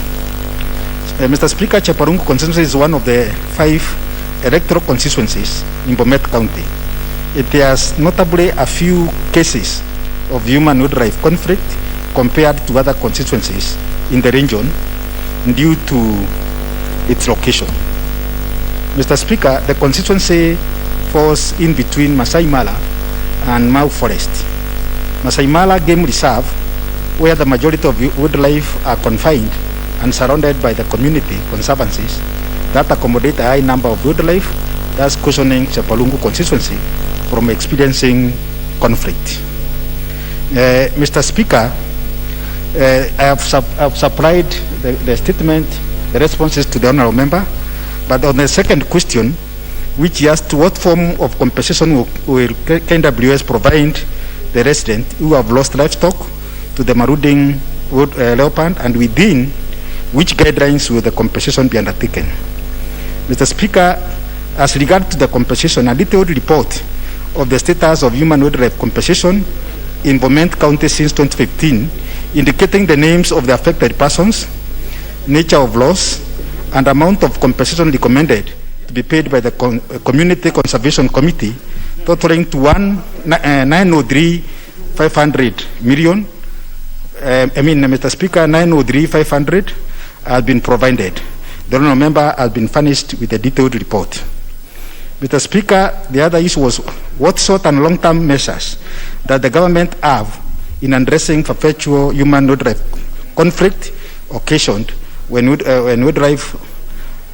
wild animals stray in human settlement. Mr. Speaker, KWS is committed to significantly reducing the cases of human wildlife conflict throughout the country and works together with the other stakeholders, including the county government. So far, in Chapalungu constituency, the following measures are undertaken to manage the conflict. 1, proactive patrols, attending conflict cases upon receipt of report, facilitating compensation for loss due to wildlife, trapping and translocation of problematic animals, and lastly, Mr. Speaker, wildlife drives. Mr. Speaker, across the country, the following is being done to minimize the conflict. 1, a strategic deployment and staff to deal with problematic animals. This is achieved through the Rapid Response Unit, dubbed PAM, Problematic Animal Management Unit, together with over 157 stations spread across the country, and parks and reserves problem with well-staffed personnel. These staffs are supposed to, in addition to management of wildlife, to undertake the awareness and creation of creating public awareness about the wildlife. Mr. Speaker, the government has invested on infrastructure such as wildlife barriers and community projects to minimize the effect of conflict and encourage coexistence. See, Mr. Speaker, KWS has conflict hotlines that are given to the public for swift reporting of conflict cases. There is KWS toll-free number at the headquarters, which is provided as 0800 597,000. The people of Chapalungu can, in addition, call 020-238-3242 for quick assistance.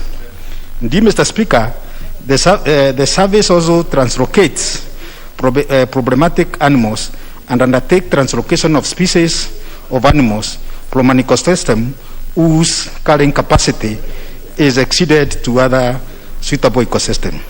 And finally, Mr. Speaker, KWS facilitated the government-approved human wildlife compensation, which is designed to prevent the affected communities from taking direct action against animals that affect them. Thank you, Mr. Speaker, and I beg to submit. Mr. Speaker, before I conclude, I would like to note the following, Mr. Speaker. Mr. Speaker, we have a big problem, and the issues of human wildlife conflict has been, this House has been seized with this issue for a long time. We have received so many petitions and statements and questions on issues to do with human wildlife conflict. Mr. Speaker, currently the approved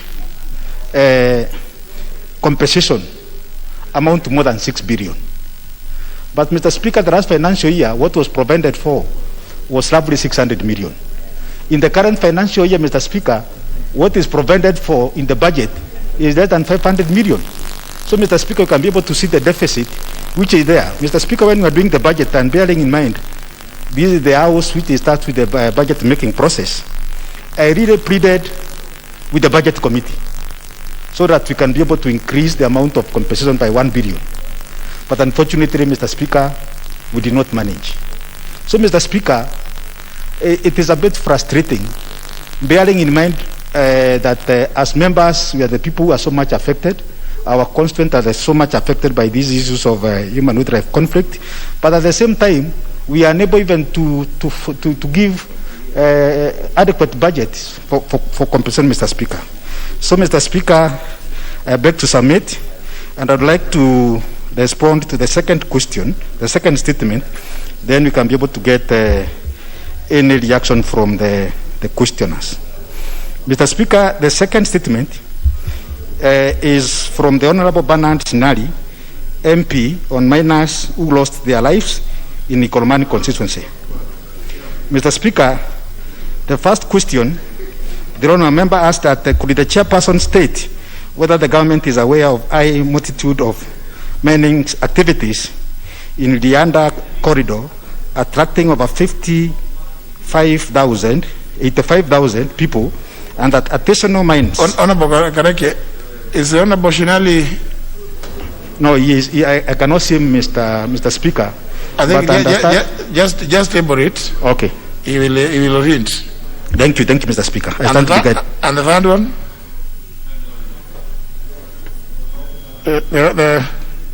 The other one we have discussed with Mheshimiwa Nasil, so that it can be deferred to tomorrow. Honorable Abdul Samad, you have agreed with the chair that this one be done tomorrow. Very well. Then let me give the Honorable Koske the first chance to raise his intervention. Thank you, Speaker. There seems to be, I don't know, misinformation that the chairperson environment is answering regarding the leopard menace in Chepalungu constituency. They came after almost 2 months when we had already sorted out ourselves the best way we know.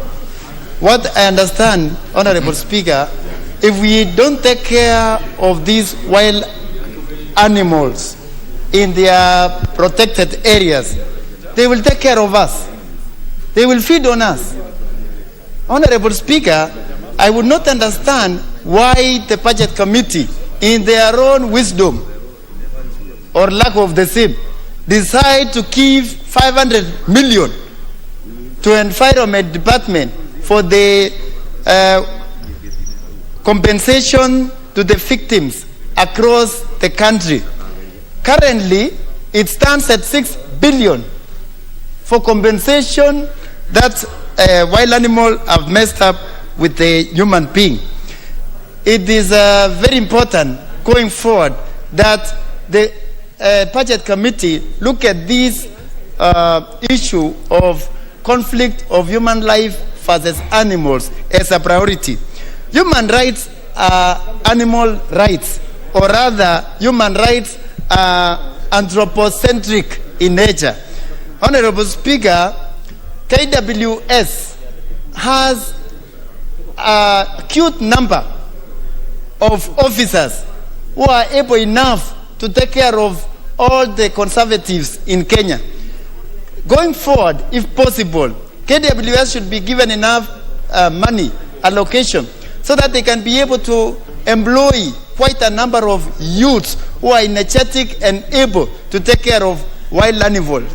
Number two, they should also make sure that they fence all the conservatives across Kenya, to fence enough that those animals cannot get out of their conservatives areas. Because as we are talking, I had elephants in Lelaitich location, Kabalua area in specific, in my constituency, Honorable Speaker. And the same, elephants are destroying maize plantation and other food in that region. Chairman, Environment Department, be careful so that your people cannot lie to you to bring statements to this honorable house that have no facts on the ground. It's very important that you get facts on the ground so that you don't bring a lot of English over here, which are not just papers, which need to be trashed. The truth is, Kenyans are suffering out of these wild animals. A nation cannot prefer wildlife over human beings. Human beings are very important. Even in the Bible, Honorable Speaker, we are told that human beings were given powers to rule and lead and take care of these animals. But we cannot leave wild animals to take care of us just because of tourism who are coming over. It's very important. We understand when we welcome tourism to come over here because we get foreign earnings. But we need to also take care of human beings. If we cannot feed these wild animals, they will come and feed on us. Thank you, Honorable Speaker, and I submit. Yeah, I was going to submit, but to know, I thought Honorable Soipan wanted and indicated, yes, you know. Thank you, Mr. Speaker. When I hear the chair of the committee responding to Honorable Koske, it almost becomes a duplicate of what I heard when I brought a statement here concerning human-wildlife conflict in Narok. And this time, I think the Chepalungu people are a bit lucky that it's, the way I had it, I think it's one leopard. Now in Narok, it's an everyday occurrence, Mr. Speaker. And the response we get is, I mean, I sympathize with the chair when he raises the issues concerning budget. But Honorable Speaker, it just baffles me that, you know, what we see the Kenya Wildlife Service do, despite the budget issue, is that when it's the wild animals that are in trouble, they will appear in lightning speed, with lightning speed. But when it is human life or or loss of life and property, the speed with which they respond is questionable. That is one problem. The second problem, Honorable Speaker, that we need to unlock the deadlock is concerning the budget. When it becomes the discretion of the Treasury to know how much money to give towards human-wildlife conflict cases, Kenyans will continue to suffer, Mr. Speaker. But then again, our budget committee, I think we need to put our foot down, because this is a problem that is affecting Kenyans every day. The wildlife are a great resource for this country, bringing untold, huge contribution to the GDP. But then we cannot continue pressing on the custodians of this wildlife. You know, we will be wanting to have our cake and eat it at the same time. Mr. Speaker, I think the chair, Honorable Kareke, I think you need to come out clear and tell us what is the problem. Is it the budget committee? Is it Treasury that is sitting on money that Kenyans should be able to benefit from because of the human-wildlife conflict?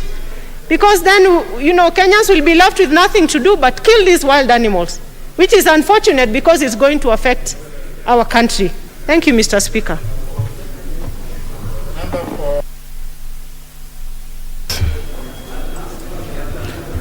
Thank you, Honorable Speaker.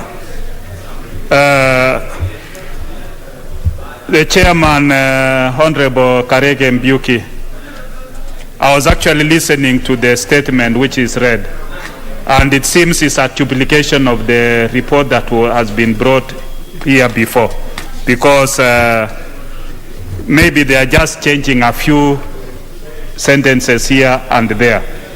Because, it is very unfortunate that when members raise very substantive issues in this House, the ministries should be able to treat each case as a different case, not just rewriting a report and submitting to the chair. Honorable Speaker, if you look at the reports that have been submitted before, because this issue of wildlife has been raised, human-wildlife conflict has been raised on several occasions on this House. And I've been very passionate because Endebess, we have Mount Elgon National Park in Endebess constituency, in which we have serious issues on human-wildlife conflict.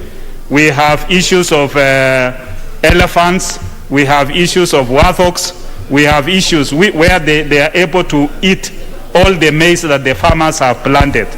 And we get the agricultural officers to go and do assessment, make a report, it is submitted, compensations wait. We have elephants killing people. We have elephants which have injured people. So this, I think, when you talk about even issue of having 500 million is not little money. At least if I see that a few people in Endebess have been compensated for their crops, they have been compensated for their injuries, it makes some sense.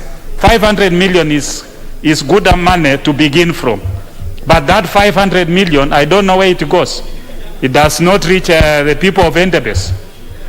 So I think it has to be chronological in terms of how compensations are done, so that first injured is first compensated. Then once that is done, we can be able to appreciate. The other issue which was raised in that petition was the issue of the wildlife askaris beating wananchi, beating wamama, beating those people who are in their daily hustles, who are looking for their day-to-day living. They have gone to the forest maybe to look for firewood, or they have even gone to their farms within those which are neighboring there. When the KWS cards come, they beat them. That has not been answered.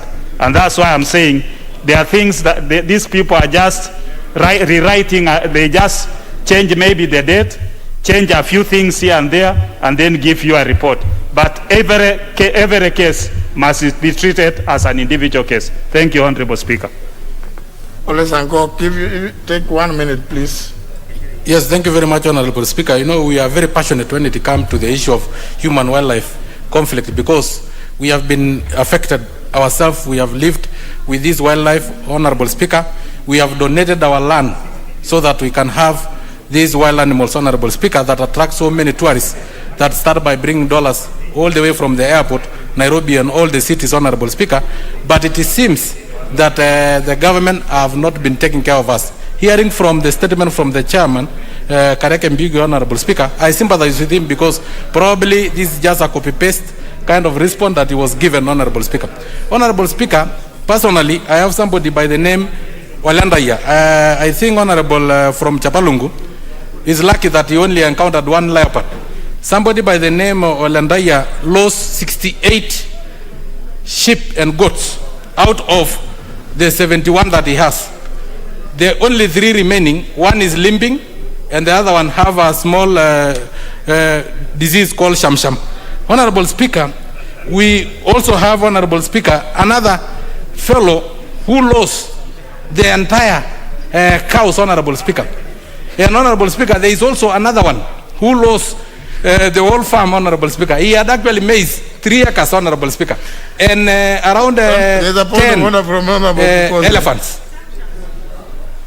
Without really having any disrespect to my colleague, Honorable Olesangok, you know, he did a Bachelor of Science Nursing in University of Nairobi. He's a medical graduate.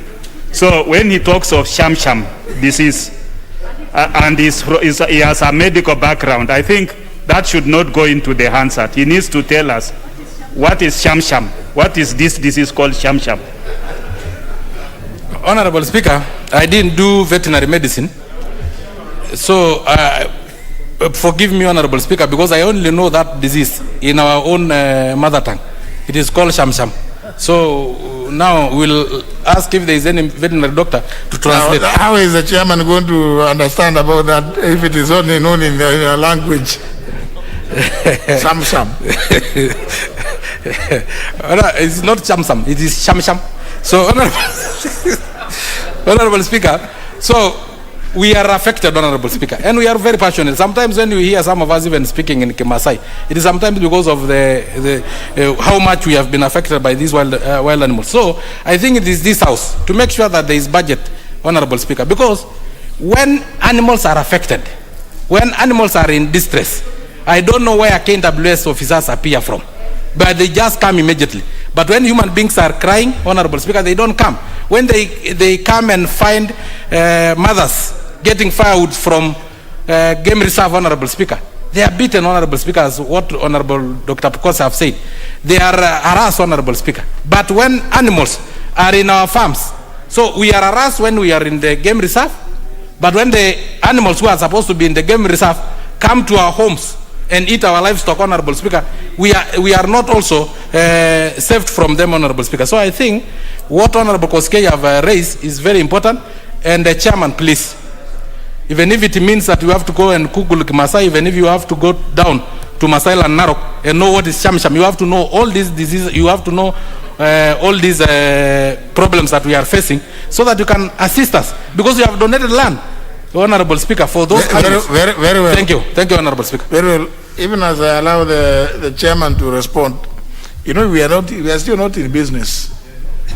You know, ordinarily. But let me also say this: when the idea of statements was first broached after the promulgation of the new constitution, it was because it was known that there would be no ministers in the House. The assumption was that when a request is made for a statement, and somebody from the executive pens down some statement under their hand, it would be something that is truthful, factual, and a document that you can stand before anybody, any institution, and defend. That was the assumption. And those are the traditions.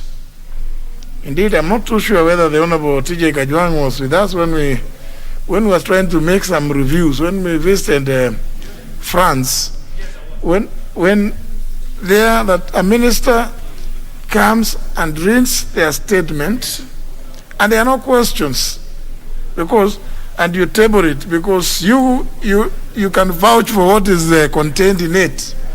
But now some of these, the statements that are being read here, and you can't blame the chairman, the chairman or chairpersons of the committees. You just wonder whether what kind of people work in the executive, because listening to that statement, you wonder really, does this person think that this statement is being given to kindergarten, in nursery school, or is it to adults who represent voters? Because you can never make sense out of some of them.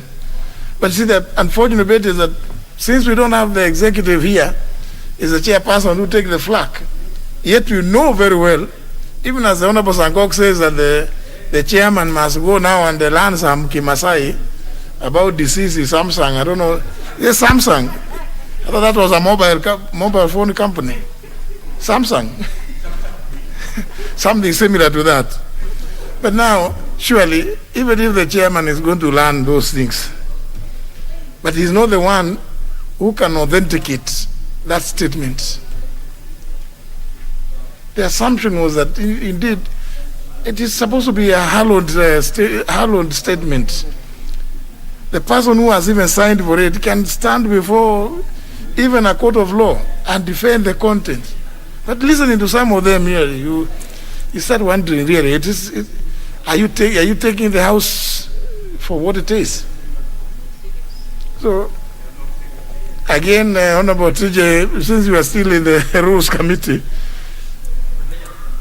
Procedure House Rules Committee, I think you can see this thing about these things not helping the House, because members' expectations of in the request are not being met on a daily basis. Honorable Nyika, I wanted to give the Honorable Kareke Mbiuki a chance to just respond to the Samsung and others, so that then I can give you a chance to.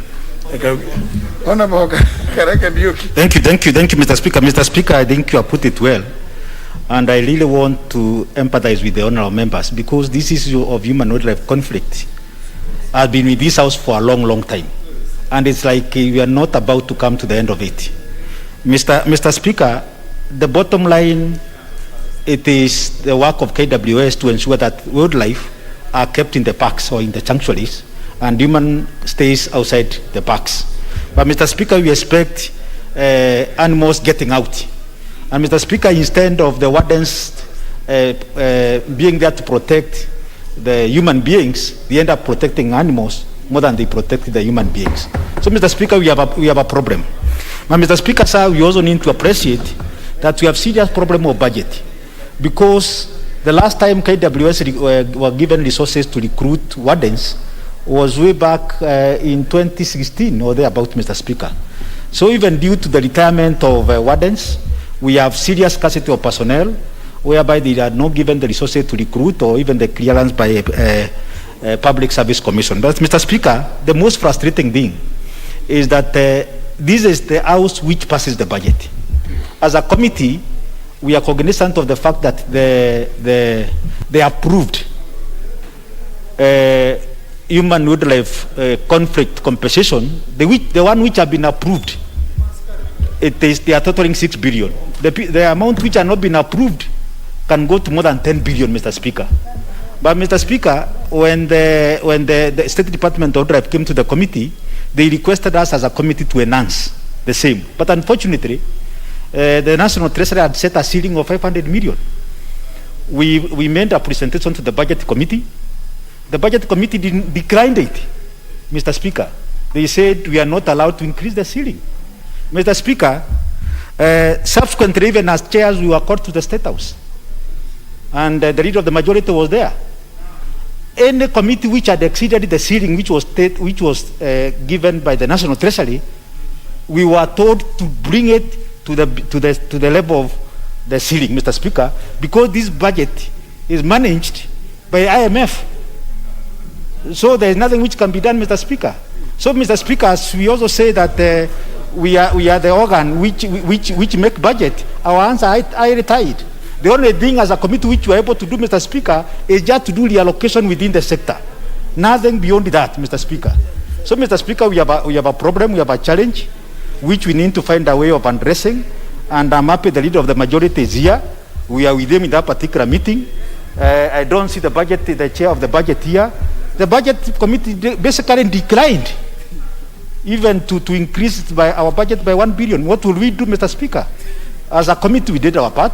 There's nothing much you can do. Our hands are tied. Mr. Speaker, I rest my case. Thank you. Honorable Nyikal. Thank you, Mr. Speaker. Mr. Speaker, the issue of our interaction with the executive, actually there's a gap that needs to be filled.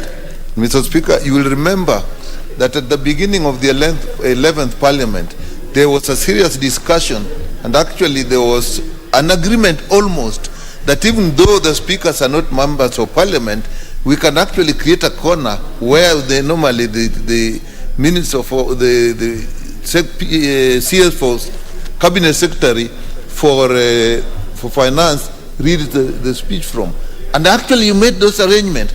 If the Cabinet Secretary for Finance can come to the House in that arrangement and read the statement, I do not see why in such important issues where you want the minister to hear and have the feel of what the members want to say, why they can't come and actually read the statement from there.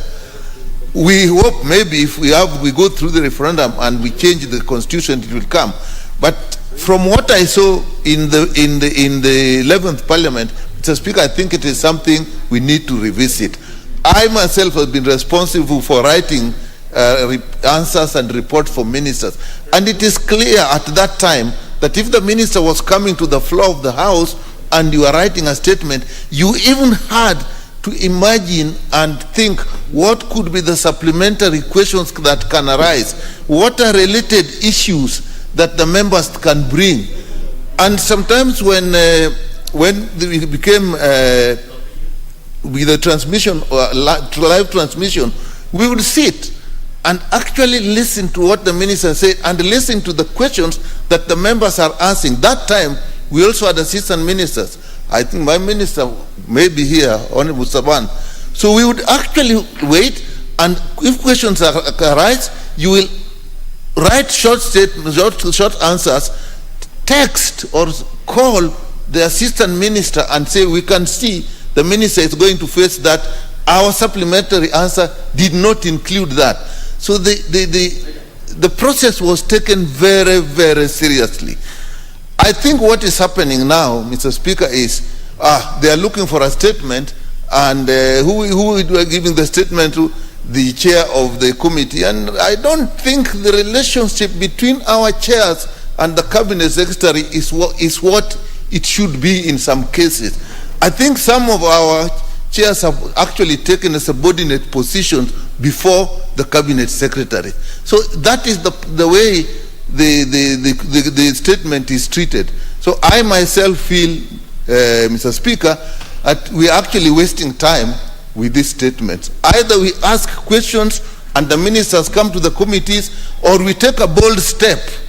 Maybe it is too late in the day to actually make arrangements, let the ministers, the cabinet secretaries appear in the House. They can sit, they can be in the corners. They will always come with the battery of the people that sit with them and help them answer supplementary questions that come. Then the House will be acting seriously. As it is, the issue of seeking statements, I don't think anybody takes it seriously. So, Mr. Speaker, I think it is something we should seriously look at again. Thank you, Mr. Speaker. Yeah, of course. And I've said it in the past that some of these matters, because it's best when you ask a question, so that even if it's going to appear before the committee, the member asking the question is present and is able now to press. The chairman will be there to moderate. Yeah, the chair of the committee will be there to moderate that session, the question and answer.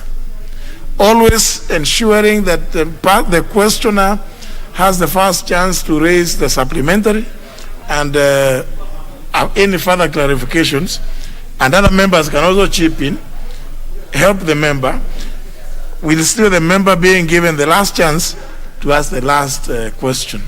That they won't practice. That is a practice under their own dispensation. Otherwise, this one of these statements, I think we keep bashing the chairs of committees, and yet we know they are not they are merely passage. I mean, they just bring in the chair of energy has just mentioned to me that the response he has gotten to a question, to a statement, is so hopeless. And I think we have agreed with the chair that you go and call the cabinet secretary to appear before the committee. Even in these statements, some of these statements, I think we'll have to convert them to questions so that the cabinet secretaries can appear and respond to members' questions. These others here, we can't. It's not helping. It's not helping. We'll continue so that let those cabinet secretaries, since they sit with the CS Treasury, if they come and say, they argue that we could not pay this compensation because we didn't have budget, then it's his responsibility to look for that budget for his ministry. So he sits with the cabinet secretary for National Treasury, looks for budget from them, because now they are just passing the buck, and I think it is not helpful at all. Let's proceed to next order. Order number 8, motion. Report of the Committee of the Whole House on the Kenya National Blood Transfusion Service Bill, National Assembly Bill number 6 of 2020. Question to be put.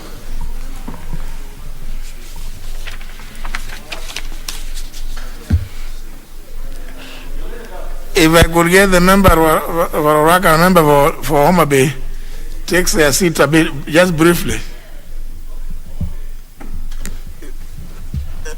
And this member for Laikipia, just, you walked in at 16:38 p.m. It's less than 4 minutes since you walked in and you don't want to sit. Fortunately, I always check when I see some of you walking, so that I'll be able to tell you what time you arrived. And I always keep it always sticks. So it was 16:38. But because I knew the member for Laikipia, within a very short time, request for an intervention and insist that she wants to speak. So I have to make sure that you are not very many of you. I do that, but for some of you, because I know you will always want to speak, and it's okay. But it's good to also let you know that as you walked in, you found others. So, honourable members, debate on this motion was concluded. What remained was a question to be put, which I hereby do. That this House do agree with the report of the Committee of the Whole House on its consideration of the Kenya National Blood Transfusion Service Bill, National Assembly Bill number 6 of 2020. Will as many as of that opinion say aye? Aye. As many of contrary opinion say nay? The ayes have it.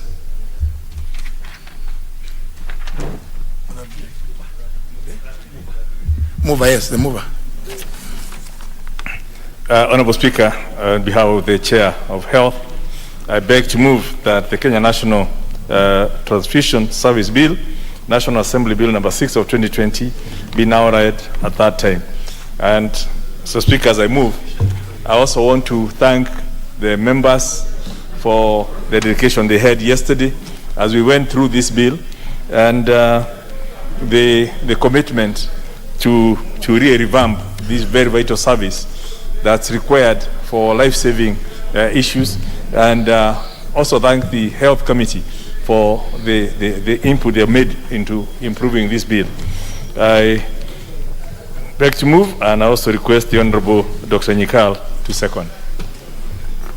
Honorable Dr. Nyikal. Mr. Speaker, I second, and as I second, Mr. Speaker, I would like to say that this is an extremely important bill that we are going to pass into an act of law. Blood transfusion is a service that saves life. And as it is being passed into an act, it really should be implemented. We made some amendments, particularly the recruitment of technical heads that are required there should be done in time. So, Mr. Speaker, I second.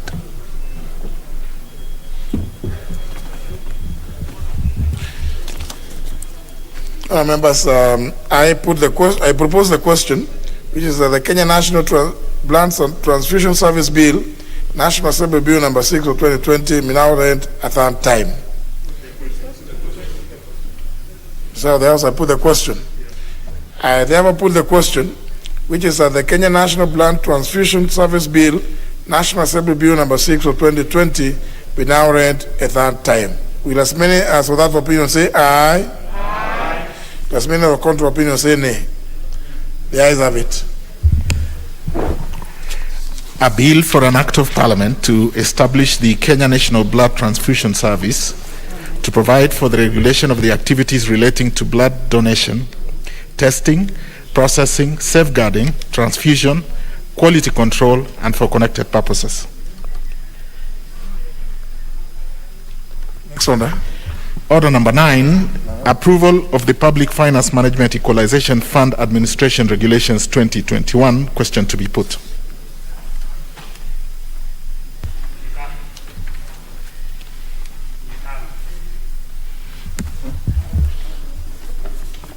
Honourable members, I put the question, which is that this House adopts the report of the Committee on Delegated Legislation on its consideration of the Public Finance Management in brackets Equalization Fund Administration Regulations 2021, laid on the table of the House on Thursday, July 1st, 2021, and pursuant to the provisions of Section 205, Subsection 1 of the Public Finance Management Act 2012, approves the Public Finance Management Equalization Fund Administration Regulations of 2021, published at Legal Notice number 54 of 2021.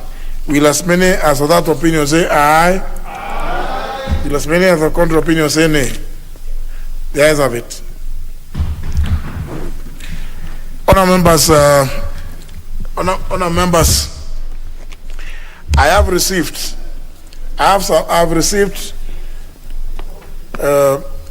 some additional proposed amendments to the business appearing as under numbers 10 and 12. Those proposals have not been considered by the Finance Committee, and therefore they cannot be considered with regard to the recommendo which was directed, and must first of all be taken to the Finance Committee. And I've since refined those proposed amendments, one by the Honorable Wamunyinyi, to be, first of all, has to be considered by the Finance Committee, because, members, knowing the nature of this bill, if we are not careful about what we put in, then we run the risk of taking this bill the same route that a previous one, if you remember, which was moved by the Honorable John Bandi, went. So it's fair also for members to appreciate that it doesn't matter how emotional we may feel. You look at the provisions of Article 230 of the Constitution, with regard to the powers of the SRC. If we make things that appear to fly in the face of that Article 230 with regard to its powers relating to benefits and emolument and remuneration of state officers, it is immaterial whether we pass it to even with the 349 of us. It will still be struck off. And you know, there are so many people out there waiting to play those kind of games.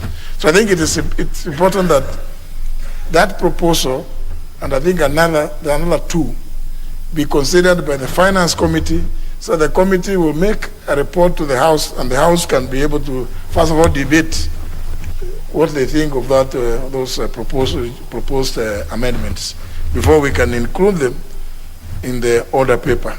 And therefore, for the convenience of the House, I have directed that the business appearing as orders number 10 and 12 be deferred to another date. Thank you, members. Order number 11, motion, alteration of the calendar of the House. Leader Majority. Yes, Honorable Speaker, I beg to move that, pursuant to the provisions of Standing Order number 28.4, this House resolves to alter its calendar of the for the fifth session, regular sessions, as adopted on Wednesday, the 10th of February, 2021, and amended on Tuesday, the 8th of June, 2021, by varying the period for the short recess with respect to the second part of the session, so that the short recess commences on Friday, the 9th of July, 2021, and ends on Monday, the 2nd of August, 2021, and B, that the House resumes its regular sittings on Tuesday, the 3rd of August, 2021, to continue the second part of the session. Honorable Speaker, the House Business Committee, as you reported earlier in your communication, is cognizant of the fact that there's a lot of pending business at the committee level. And because of the limited sittings and limited participation by the members, it will not be fair to put so much pressure on the committees and only give them 2 weeks during which to process most of that. So Business Committee then, House Business Committee, then looked at consider giving the committees an extra 1 week, so that during the 3 weeks, most of the individual member bills, the government bills, the committee bills can be processed, so that when we come back, we will concentrate more on processing those bills to their final conclusion, especially noting that some of those bills will need to also go to the Senate. And we are all politicians. We know that the season, the transfer window season, the season of getting back to the electorate is coming. And hence, if we are not able to process most of those here and in the Senate, most of the work we put in generating of those bills could go down to in waste. And hence, that's the reason we are reorganizing this calendar to provide committees more time for this session. And when we come back, then we'll be able to look how we keep tweaking the calendar to ensure we maximize on the work of the committees and the work of the House, and process as much as possible before we all get very busy with the electorate. So, Honorable Speaker, I really don't to belabor the point is really, you did indicate the 54 bills that are pending before the various committees for which we're expecting reports. That's only individual members' bills. I also have so many of my bills that are pending before the committees, for which I don't have reports. And like you said, it will be unfair for members to start debating without the benefit of what the committee has looked at, what the committee has listened to the people who came through public participation, so that as we end up taking the bill all the way to the third reading, at least we've had the benefit of the input from everyone. So that's really the main import of this alteration of the calendar, and hence, instead of then coming back after 2 weeks, we'll end up coming back after 3 weeks. Then we'll have a 3-week session, and we'll, depending on, by the end of that time, the committee will meet again to agree on whether we just move on to the long recess or tinker around with it to accommodate the wishes of members and the timings. Also knowing that, COVID is still with us, so there's limited interaction out there anyway. And it's best we actually do most of the work from here. So, Honorable Speaker, I beg to move, and I request the Honorable Soipan to second, especially since she'll be critical. She hardly gets the time to speak by virtue of being the speaker. So, Honorable Speaker, I second.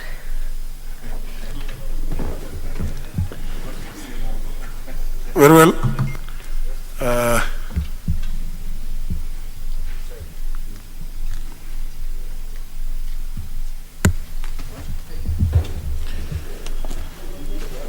I propose the question, which is that pursuant to the provisions of Standing Order 28, subsection 4, this House resolves to alter its calendar for the 5th session as adopted on Wednesday, 11th of February 2021, and amended on Tuesday, 8th of June 2021, by varying the period for the short recess with respect to the second part of the session, so that A, the short recess commences on Friday, 9th of July 2021, and ends on Monday, 2nd August 2021, and B, the House resumes its regular sittings on Tuesday, 3rd August 2021, to continue with the second part of the session.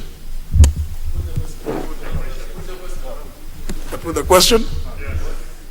Let me put the question that pursuant to the provisions of Standing Order 28, subsection 4, this House resolves to alter its calendar for the 5th session as adopted on Wednesday, 10th February 2021, and amended on Tuesday, 8th of June 2021, by varying the period for the short recess with respect to the second part of the session, so that A, the short recess commences on Friday, 9th July 2021, and ends on Monday, 2nd of August 2021, and B, the House resumes its regular sittings on Tuesday, 3rd of August 2021, to continue with the second part of the session.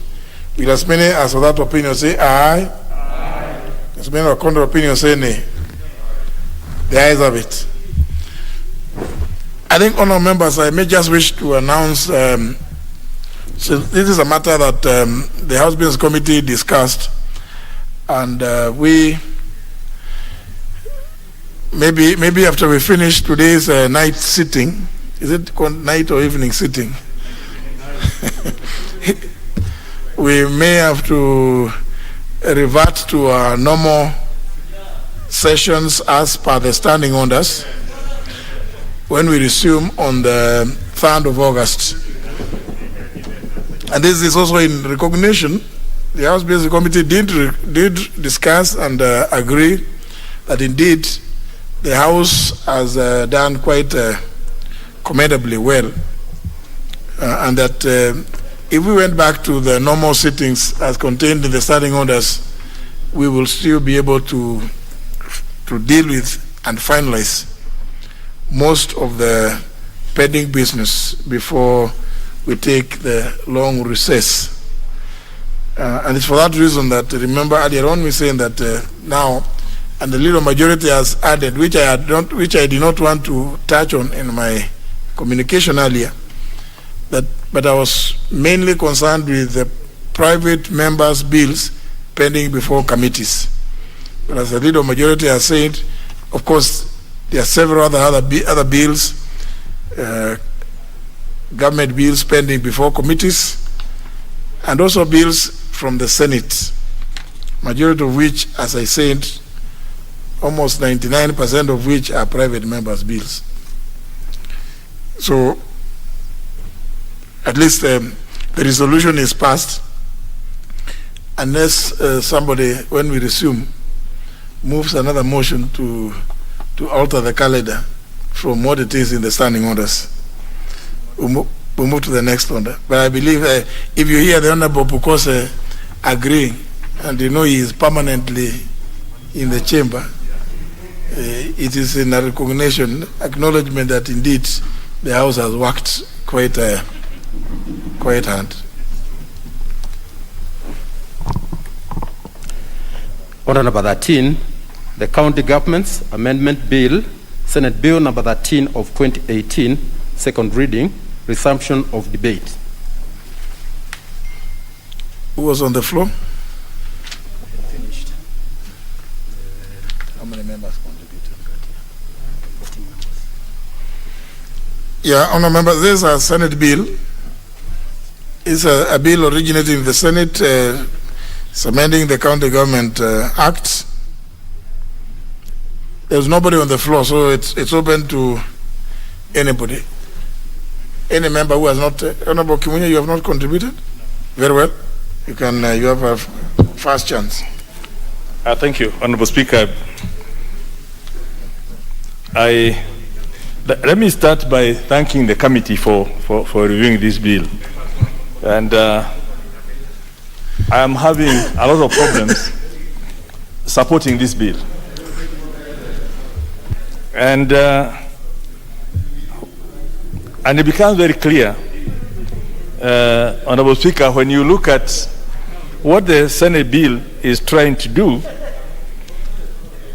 is to amend the, I think, section 58 of the clause 58. Leader Majority, if I may just interrupt you shortly, just to give this information for the benefit of members.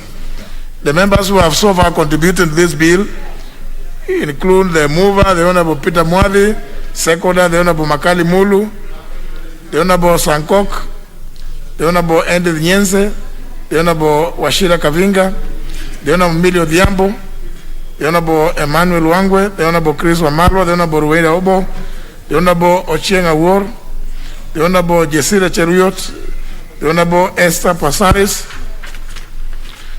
the Honorable Jennifer Shamala, the Honorable Angatia Safula. Those are the members who have so far contributed. Therefore, the rest of you, and I'm just saying that the rest.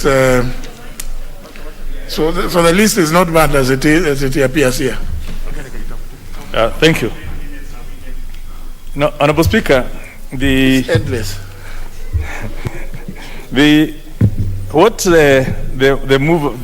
drafter of the bill, indeed, and even the processing of this bill in Senate, it's aiming to do two things.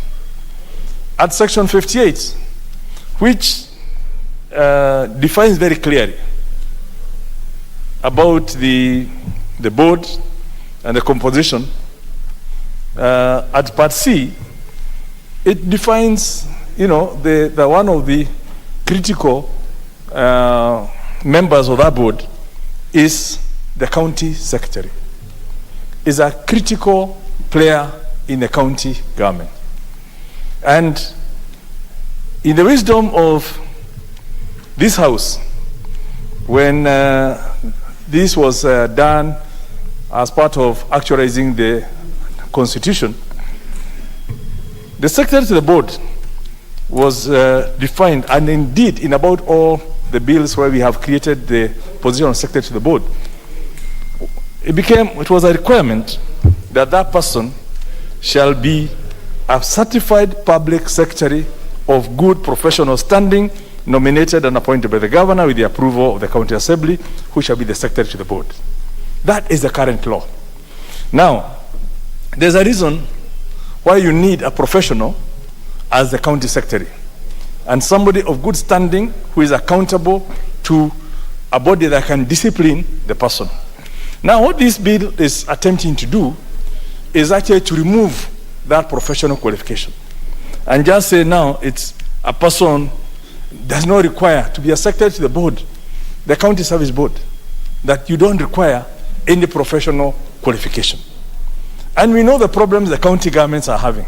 They actually require that person more than any other, because who is going to guide them on the law of meetings? Who is going to guide them on how to even sort out some of the issues that they are having in their meetings? This is basically killing devolution. Yet Senate is mandated to protect devolution. If you now have that governor can appoint anyone without any qualification, and you bring them to be the secretary to the board, you are basically going the reverse of what was done. Now, while still, nobody, neither the committee nor the mover of the bill, has told us, after 8 years or 9 years now of implementing devolution, what is it that has informed this removal of the county secretary, except the fact that they question governors. And governors want weak people in there. So there are some members in the Senate, I don't want to assume this is the motive, who are also aspiring to be governors. And I think it will be unfortunate to weaken institutions. Honorable Owenibaya, you say point of information, is it? I just want to... No, if it's information, the person to be informed has to accept, to agree to be... It's very important. To clarify something. No, you'll have an opportunity to contribute. Having practiced this law, he is confusing the county secretary and the secretary of the Public Service Board. No, now you're arguing. That's not information. No, I want him to get it clear. Because you have not contributed, you get a chance to contradict him. No. I can help you more in this matter. I was involved in the drafting of this original bill, the original act that the Senate is now attempting to mutilate by removing professionalism from the board. Now, it gets even more comical, because the same bill that we are now discussing is now attempting to say for the chairman, he needs to be a member of some body they are calling a human resource institution.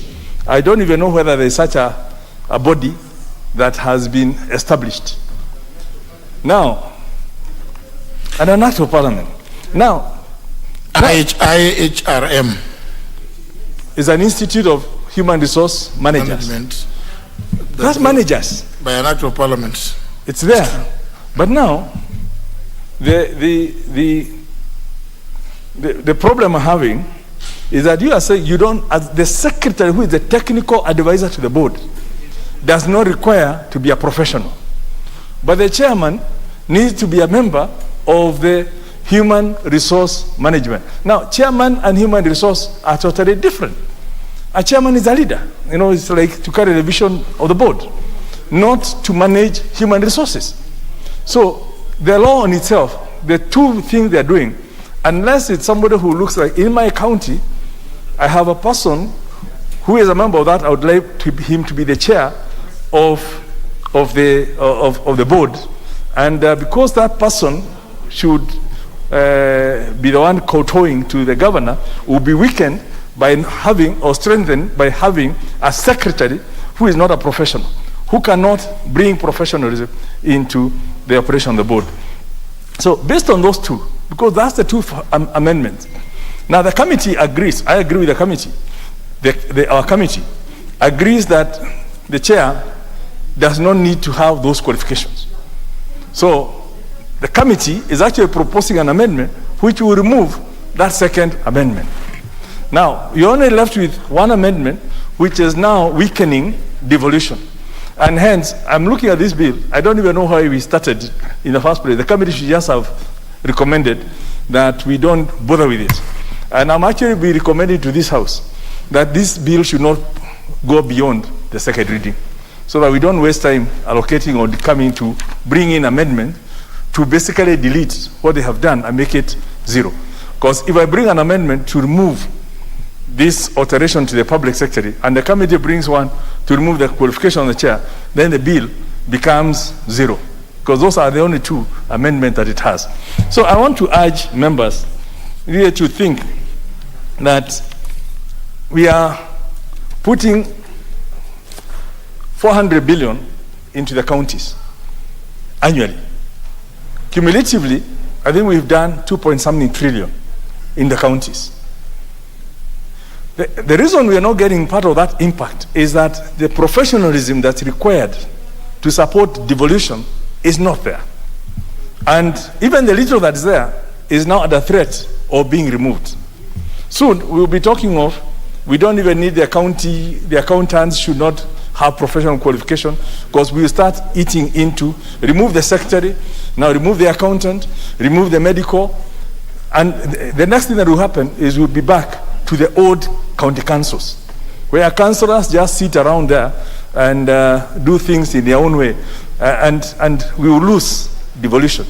And the amount of money we are giving, and the hope that our people are having, with the 14 devolved function, and they're relying on those people to sort out the agriculture. The county service board is the one that recruits the people, is the one that places people into positions. Now, if it's not professional itself, how will they advocate for professionals within the chief officers? So we are basically, I think it's something that's so unfortunate, having this having come from Senate. You'd have expected this to come from a county assembly who want to have one of their own appointed, but certainly not from the body that has been constitutionally mandated to protect devolution and to protect the interests of the counties. But this is actually a weakening, and it's so unfortunate that the Senate considered this and thought this is the best thing to happen since sliced bread. Yeah? By actually trying now to weaken the very institution that has a core of providing the manpower and sorting out the manpower and women power for, or the human resource for the county. And all they can think of is, let's get a person who is HR to chair the county service board. Yeah? What you need is professionals in that team and a chairman or chairperson who has a broader vision of looking at, this is what our county needs to do. Where do I get the right people to put in this position? But not just making it like, these are HR function of the county, and hence remove the professional, bring an HR person, as if it's a department, that should be at the chief officer level. I wish they are talking of the chief officer for human resources should be a member of the IHRM, yeah? But not trying to sort out at the board level. So I may go on and talk about this, but because I believe in professionalizing most of these things.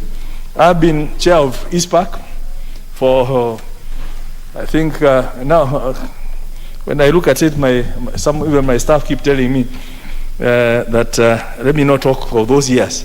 But I think I've been a member of the accounting body as a registered professional for the last 34 years. And I was chair of ISPAC in 2001, from 1999 to about 2001. I've been a member of the Certified Public Secretary's profession. And I know that even in the bill we passed yesterday, that was read here, the Kenya National Library Service Bill, which is now on its way to becoming an act, made a requirement that the secretary to the Kenya National Library must be a member of CPS. And every bill that we passed here, it's a standard requirement. So why are we now starting to doubt our own wisdom in creating these laws so that we will be actually talking of plowing back on the gains we made in professionalizing public bodies? I think, members, I would urge that we don't even spend a lot of time on this thing. Yeah? We, for the record, we will need to put in our comment, but I would wish that we show Senate we are the real protectors of devolution. We are the ones who appropriate the money, and we want that money to be taken care of at the ground by professionals at all levels within the county government. Mr. Speaker, with those words, I with regret beg to oppose this bill. Professor Oduor. Thank you, Honorable Speaker. Honorable Speaker, as I look and seek to contribute to this County Government Amendment Bill 2018,